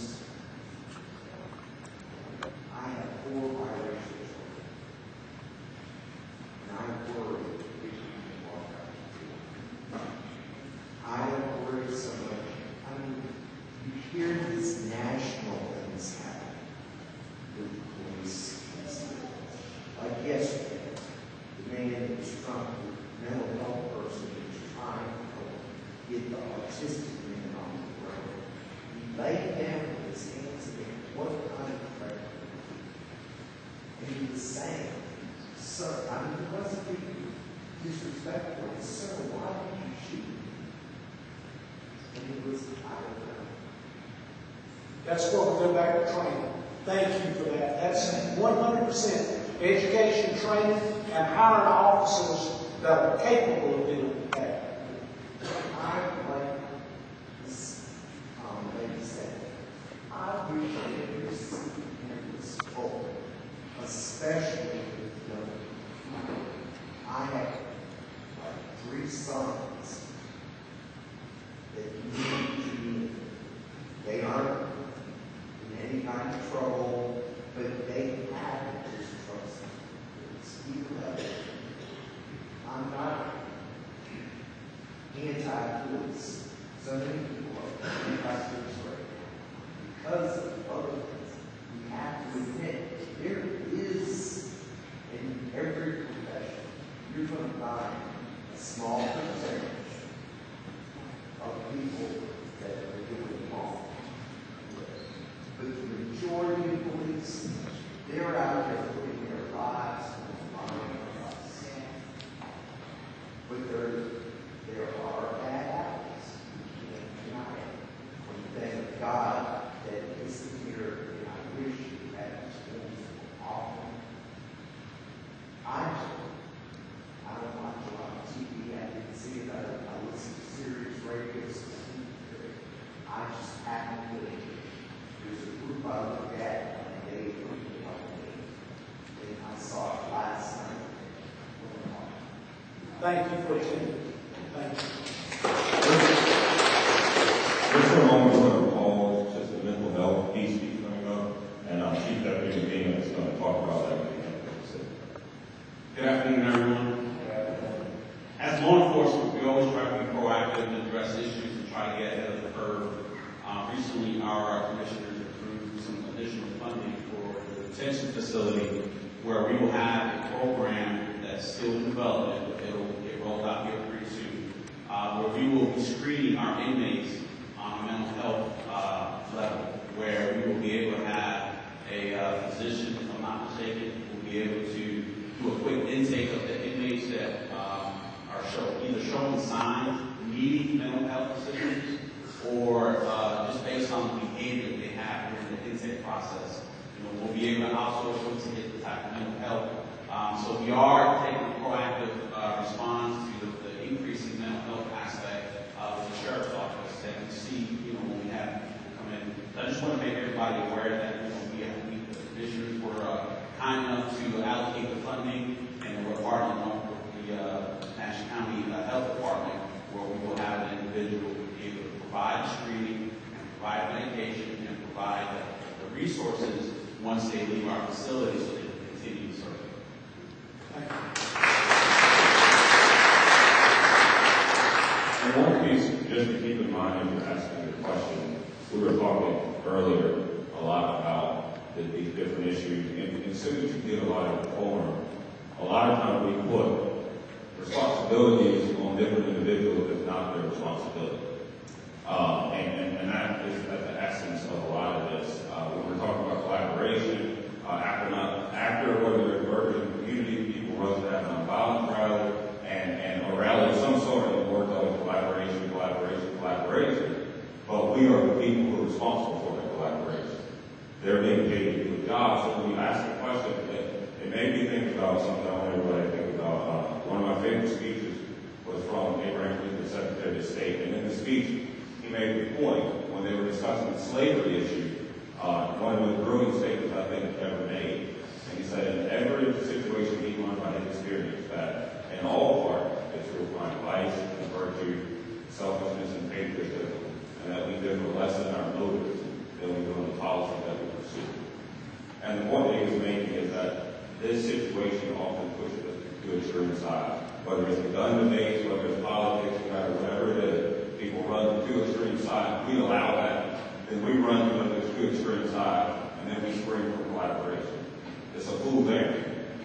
And for us to be able to have these type of forums for them to be more meaningful, I hope that in the back of everyone's mind, it's our responsibility to make sure the room is full, not theirs.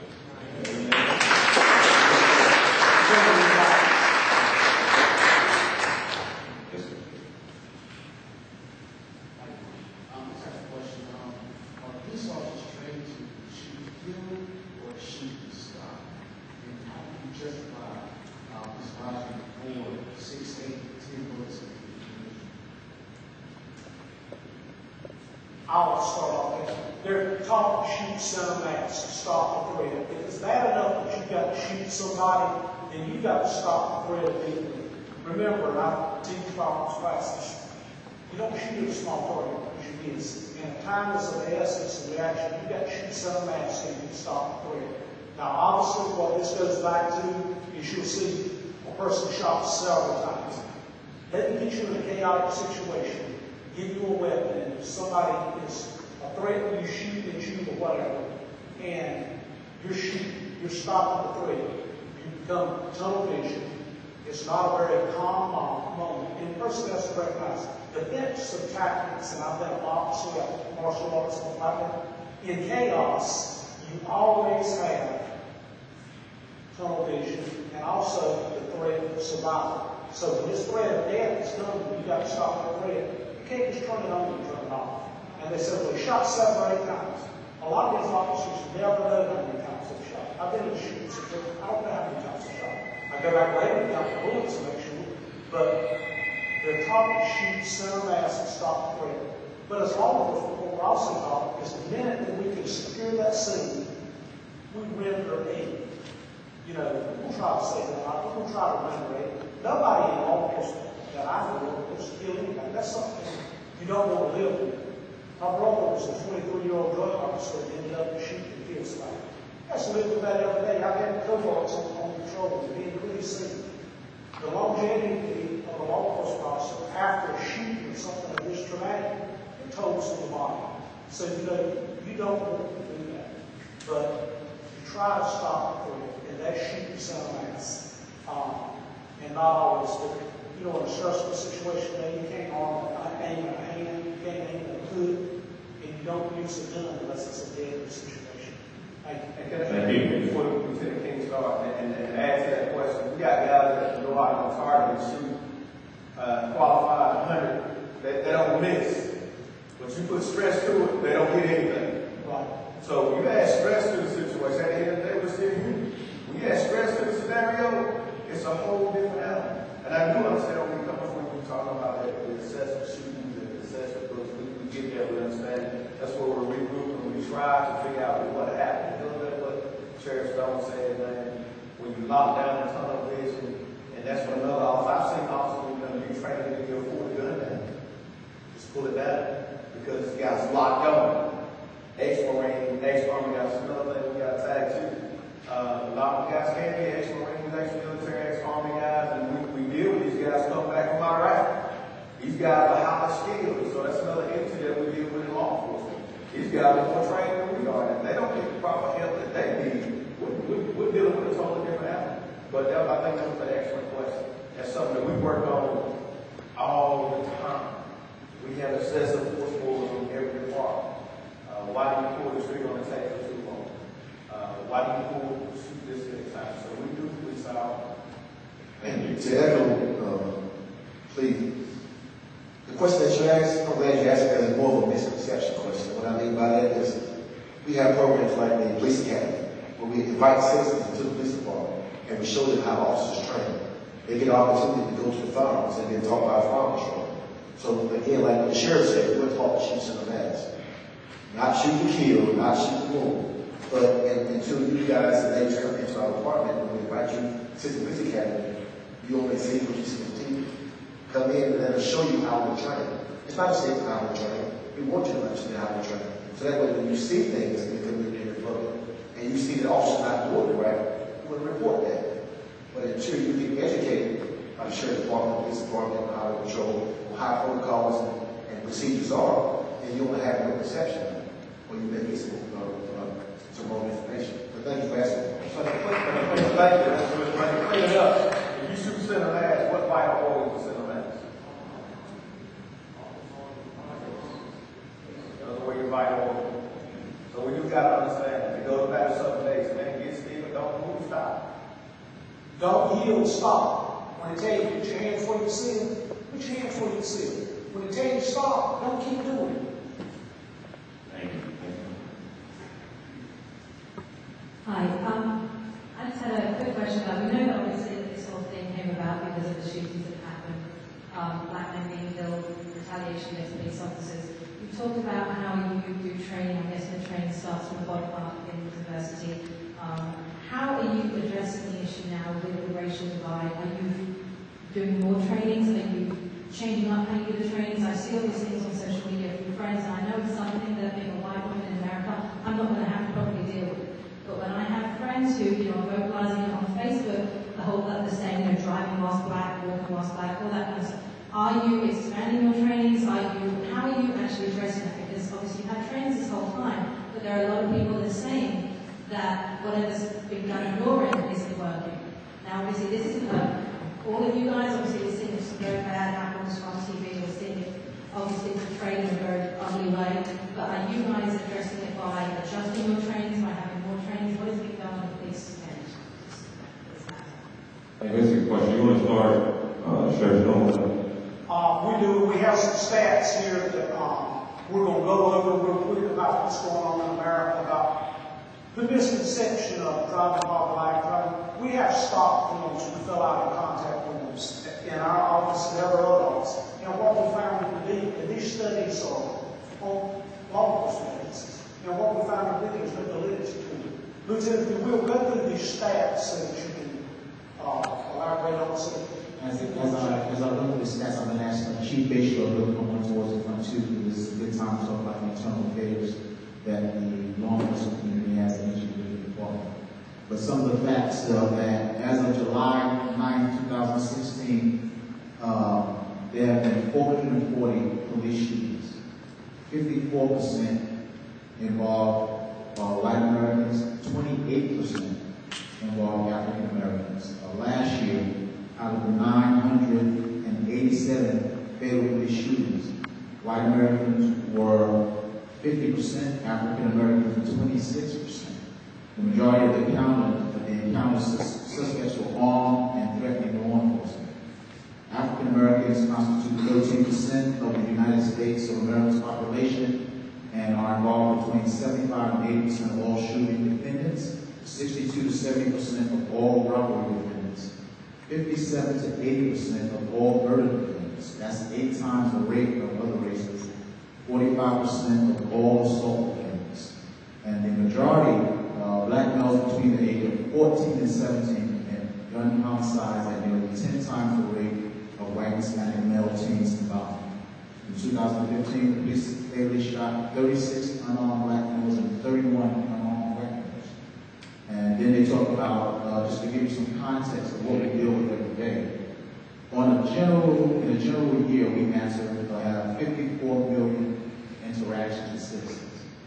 And there are 671,000 sworn law enforcement officers in the United States. And we generally have 26,000 complaints, of which 2,008 is sustained. Those are more aggregated level of complaints. What did you say? These are from the Department of Justice and also from the Washington Post. They did the same type of study. Yes, sir.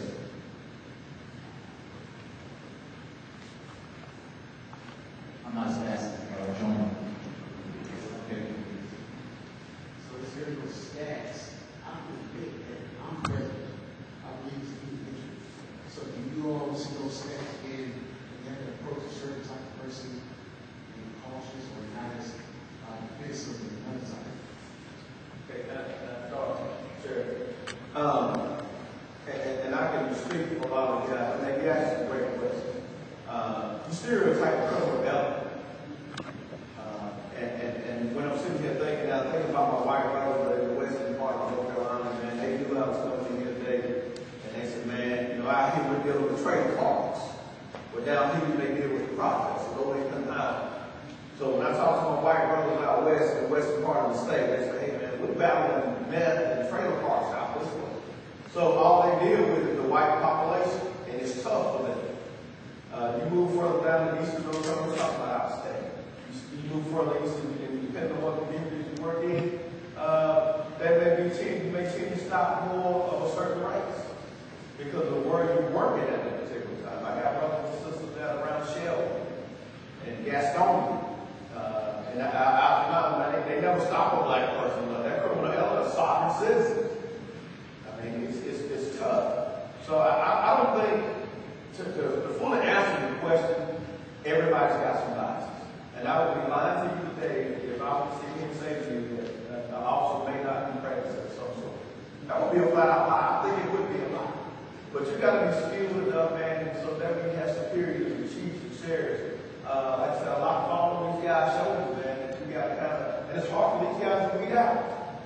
It's hard for us. We've got to be honest. It's hard for us to look at a guy whether he's thinking and what's in his heart. Only God can judge this right now. And God has cleaned this up. So they're in a tough position to weed out his officer's greatness or serious height concern. Let me tag with that also. You talk about as far as you're looking at biases and overdoing. An officer needs to be profiling the criminal element.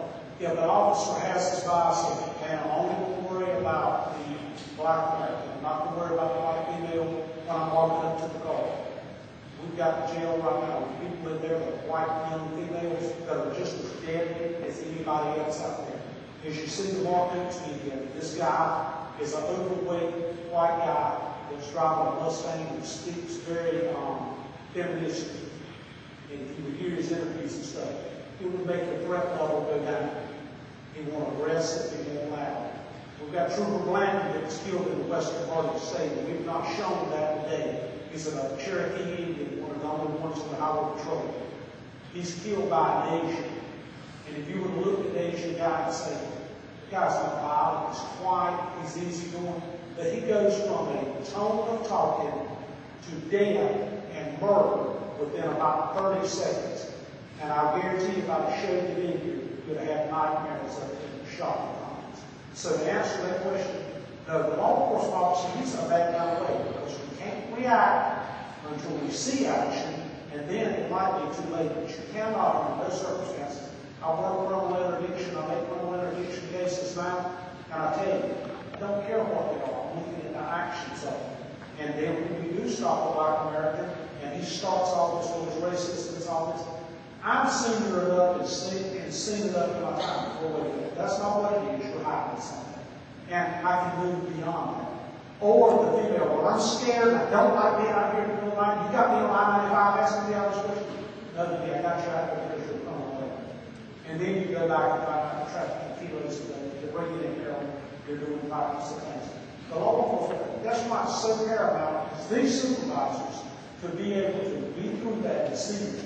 And again, we go back to paying all the officers. Now, we only want the best of this. You know, when you go to get your car fixed, you want somebody to really know about the car, put tires in the car. No, because if you go to Burger and problem. That's why you need to demand that we have the best officers. And that's why it's so that the law enforcement officers and supervisors are public.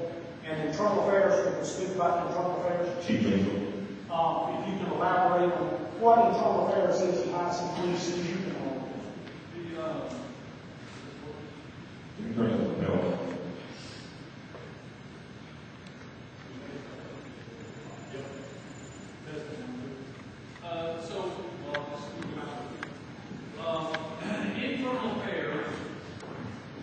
internal affairs is something that every department has. And so obviously, we as law enforcement officers want to get rid of those bad apples. Somebody said something about bad apples over there. There's a bad apple in our bunch, we want to get rid of them just as bad as the members of the community. And so, if there is something that you see or experience in your interactions with law enforcement, we want that reported to us. If you think about it, and I tell this to community members all the time, if you see something going on in your community, a suspicious-looking individual, and you think to yourself, oh, I don't want to call the police and bother them because they got more important things to do, or I don't want to get anybody in trouble, then we never know about that. And what can we do about things we don't know about? Nothing. So if you're calling that information in, then we can pay attention to it. The same thing goes for internal affairs investigations. If there's something in an interaction with a police officer, we want you to report that to us. And it gets investigated. And if there's wrongdoing, then we take the measures to get those individuals out of law enforcement. Because they make all of us look bad. Just whatever you do, you don't want individuals making your profession or your career choice to make you look bad, like guilt by association. So report those things to us. We will investigate them. You see this all the time, and especially with officer shootings. What is one thing that you know that's going to happen if an officer is involved in a shooting? What do they say on TV? They're on administrative leave, right? Either paid or unpaid. That's up to the department, but they are all put on administrative leave until those investigations are done. And usually there are two simultaneous investigations that go on at the same time. One's a criminal one, and one's an administrative one. So they are scrutinized, very difficult. So please report that to us, obviously. And before we answer that question, as far as the travel fairs, let me educate you on something. There were 400 police departments in the church in the county. So understand that the way you go about filing a complaint at Nash PD, Rocky Mountain PD, may be totally different if you're in the chapter of Durham. So don't leave for thinking that certain agents will do it a certain way. They all should have a complaint from you. But some may say you have to do it right. Some may say by phone. We take all complaints to get the city right now. But understand that everybody does things different. And you should take it. I don't want you to leave it what Chief Baker said, they go for all the police departments all around. Things are done different ways by their staffs at their city, their police chief, their sheriff's office. Thank you. We're going to get to the last question back here in the back. Not so much of a question. My name is Camillus Dancer from Pine Top, Edgecombe County, and I am with whomever is right, the community or the police. I know most of the people across the state. I remember when the sheriff Stone used to be a trooper when I started driving back in the late 70s, early 80s. In the black community, when I first got active in community activism back in the late 80s, the first thing I said was we need a healing process within the black community in all areas. Black leaders have been doomed. I have been speaking out, attending meetings. I know Brother Clee and like I said, a lot of people in this room, they know me. But I have been speaking out, and because I was a young black man speaking out, I was called a militant by black folk because they didn't understand it, because they were afraid, and I was called a racist by white folk. So the problem you have is a mindset of folk. When people see other people being mistreated, then it follows them. I talk to people all the time, I video, put it on the internet so people can see. They don't have to come. I don't worry about people coming. Minister Mount know me. We were in the NAACP. I'm a life fully paid member. That could be good, that could be bad to some folks according to how they take it. But I've been working on my job for 30 years at Honeywell Aerospace over here. I haven't been to college. I'm a citizen, a fine citizen. So I try to be a role model to folk. But see, the problem is you can't get it all done in this meeting here.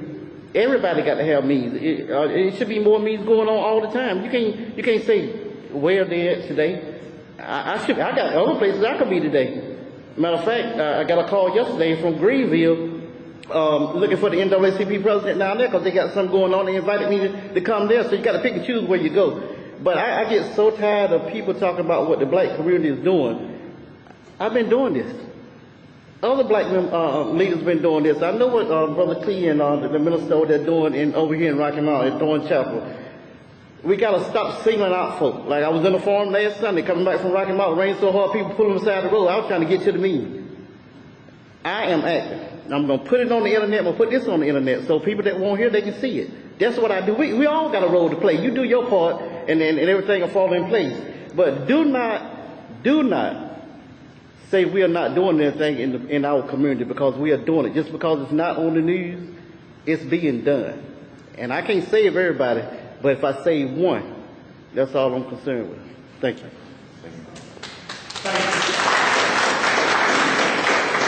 Oh, and as why he's going up, I want to thank all the law enforcement and especially Edgecombe County for being here. Thank you.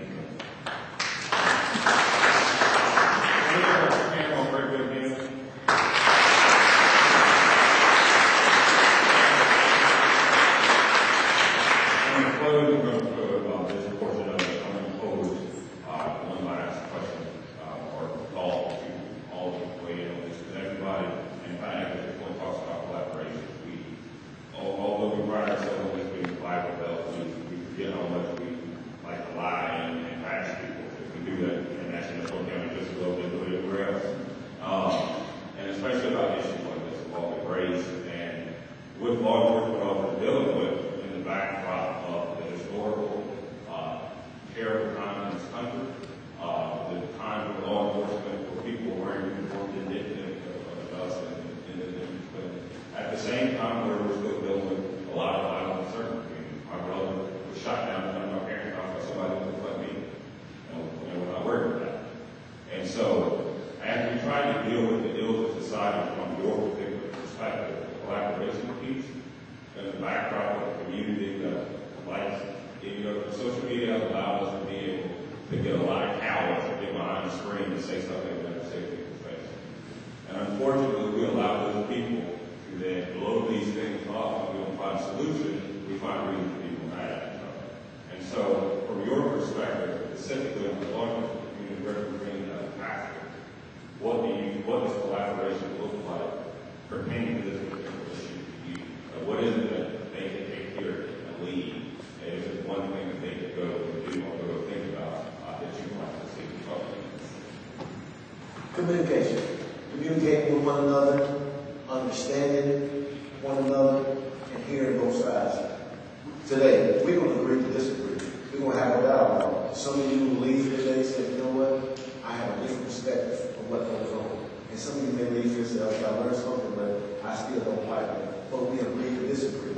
If we can't communicate, and if we let our biases control us, then we fail as a people. We have to communicate because what police department they do, like the young lady asked a question about what's going to happen in police officer. The sheriff's taking this training, but that's not like my police department. So don't hold us accountable for what another agency does somewhere else. And in order to do that, you have to communicate. You have to come into our programs that we have, the City Police Academy, to understand how we're training and what we're going to do. We're not taught to do that. And then you have to understand that, hey, if something like that happens, that we're going to deal with it. So the communication piece is what it is. To get people to come out and understand, have an open dialogue. You have to have, if they give the back day, you bring the Black Lives Matter straight, you have to understand. You don't have to agree, but you have to understand. And the way you can understand is to communicate. Thank you.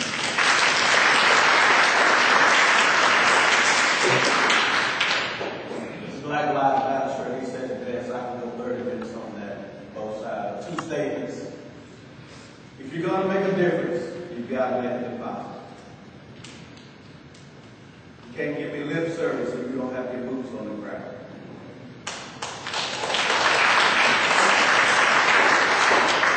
If you're going to have impact, that's when you're going to have influence. So all I'm saying for law enforcement in the building, start in our homes first. Let's teach you guys in our homes first. Every man in the building, pray for your block, pray for your community, pray for your law enforcement community, pray for your church, pray everywhere. It starts with us. All of the things, it really don't matter if you don't have prayer in the front of it. So every time you enter your city, enter your block, enter your community, prayer is first and foremost. But get your boots on the ground. If you don't deposit in your home and in your community, all that's going to do.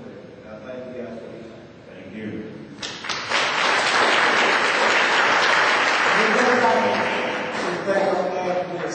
Look across the world today. Where's all the violence happening at that you're seeing all of this terrorism across America? Not only do we have to worry about our domestic problems, we've got terrorism abroad. It's not here home yet, but it's on the verge of it. And what we've got to recognize is all of this place where there's chaos is because there's Christianity. Anywhere there's Christianity now, there's an uprising against it. In our communities, I'll leave it with this. Do not let people give you a biased opinion and you've not educated it yourself. Do not watch a 30-second clip of something and not have the fortitude to investigate it fully before you make it your own mind. Just because Sarah down in the street or Billy Bob or whatever says something, investigate it fully and find out before you make a decision. And I'm going to tell you, CNN, Fox News, how do they make money? Showing you the most drastic things there is, and then causing chaos. They won't, because if they come in and show action videos, that's where you're at. And I'll end with this last piece.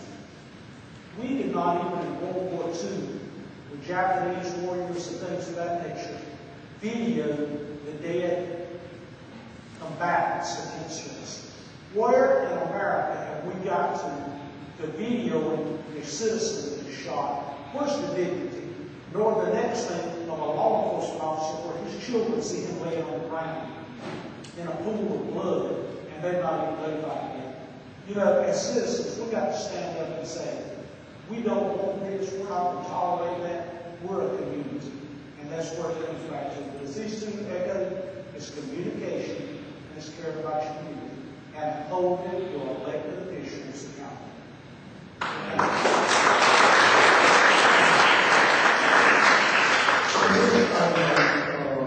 Include being the preacher and the preacher in me. The Bible teaches us that we're one body with many members. And if we are to be one body, even though we have many members, we got to care about the whole body. We got to care about the whole man. You know, if it was a white officer shooting a black young man last night, this room would be run over. We just might as well do it. If it was black young man shooting another black man, it may be a handful of us.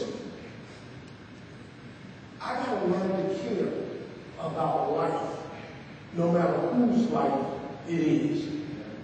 I gotta learn to care about the sister.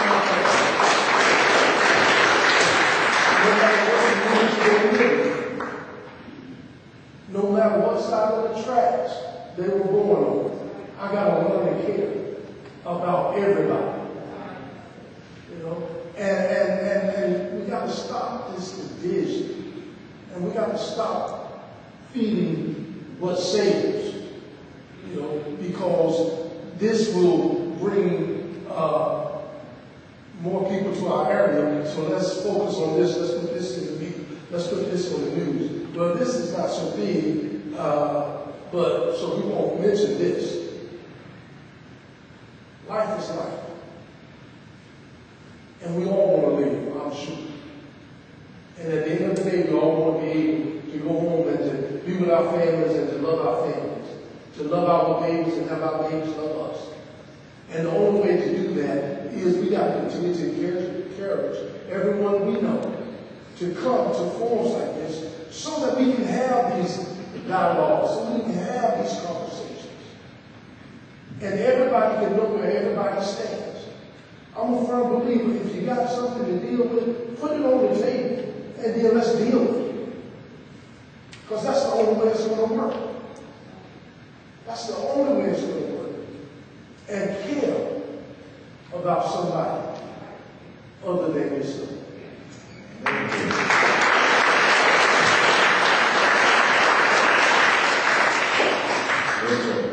It's not a question, but I just want to close out with this. Is that going to close out?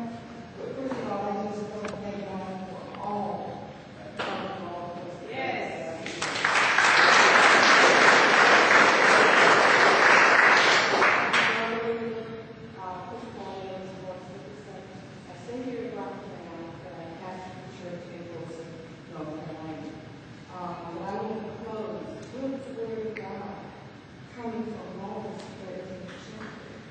And it tells us that every person is subject to the governing authorities.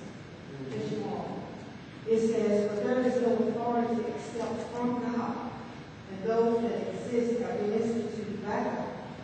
Therefore, whoever resists the authorities resists what God has appointed. And those who resist will incur judgment. For rules are not a terror to good conduct, but to bad. Will you have no fear of the one who is in authority? Then do what is good, and you will receive his approval, for he is God's servant for your good. And I'm so glad that you all.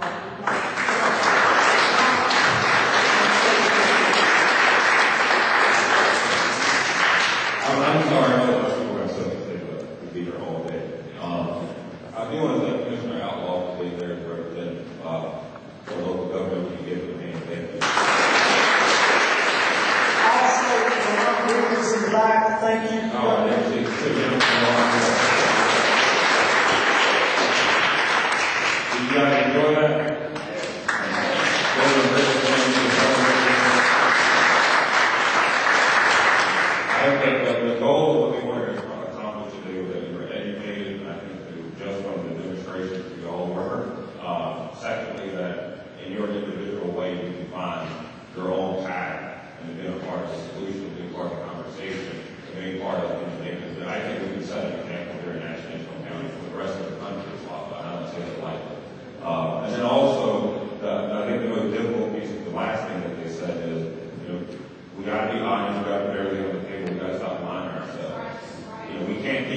we don't have a race issue in National County, and every time something happens, we talk about race. You know, it starts at Thanksgiving when your family's there, and one of those people are saying something that you know is disgusting on the floor, and you don't say anything. It starts at home. We got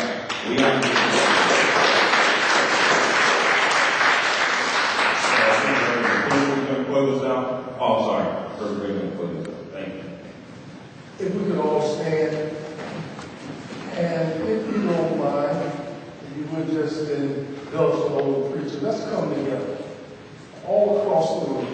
Let's reach out and touch.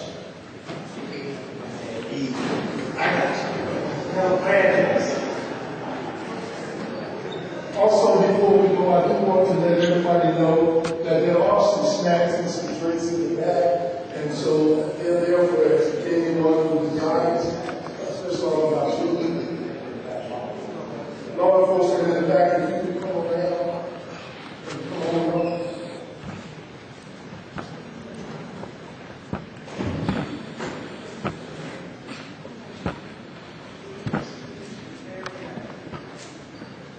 Let us go to the Lord. Father God, as we come before you, God, we come as our blessed Father. God, we thank you for this time. We thank you, God, for this season. And we thank you for the coming together of this community. And God, we just pray now your blessings upon this community. Oh God, that you would bless our coming in and our going out. That we would be blessed in the city and blessed in the field. God, that you should get glory out of our lives. God, as the law enforcement surrounds this room. Oh God, we pray that you would surround all of us, keeping us from all hurt, harm, and danger, seen and unseen. God, we just ask now that your word declares one planted, another one, but it is you that give the increase. So God, we are here today to seek increase. Increase in understanding, increase in fellowship, increase in commitment, increase in love. And God, we just ask that you continue to bless us, strengthen us, lead and guide us as we make ready to leave this place. Grant us all traveling mercies. We love you, we honor you, we magnify you. We give you the glory, and we give you the praise.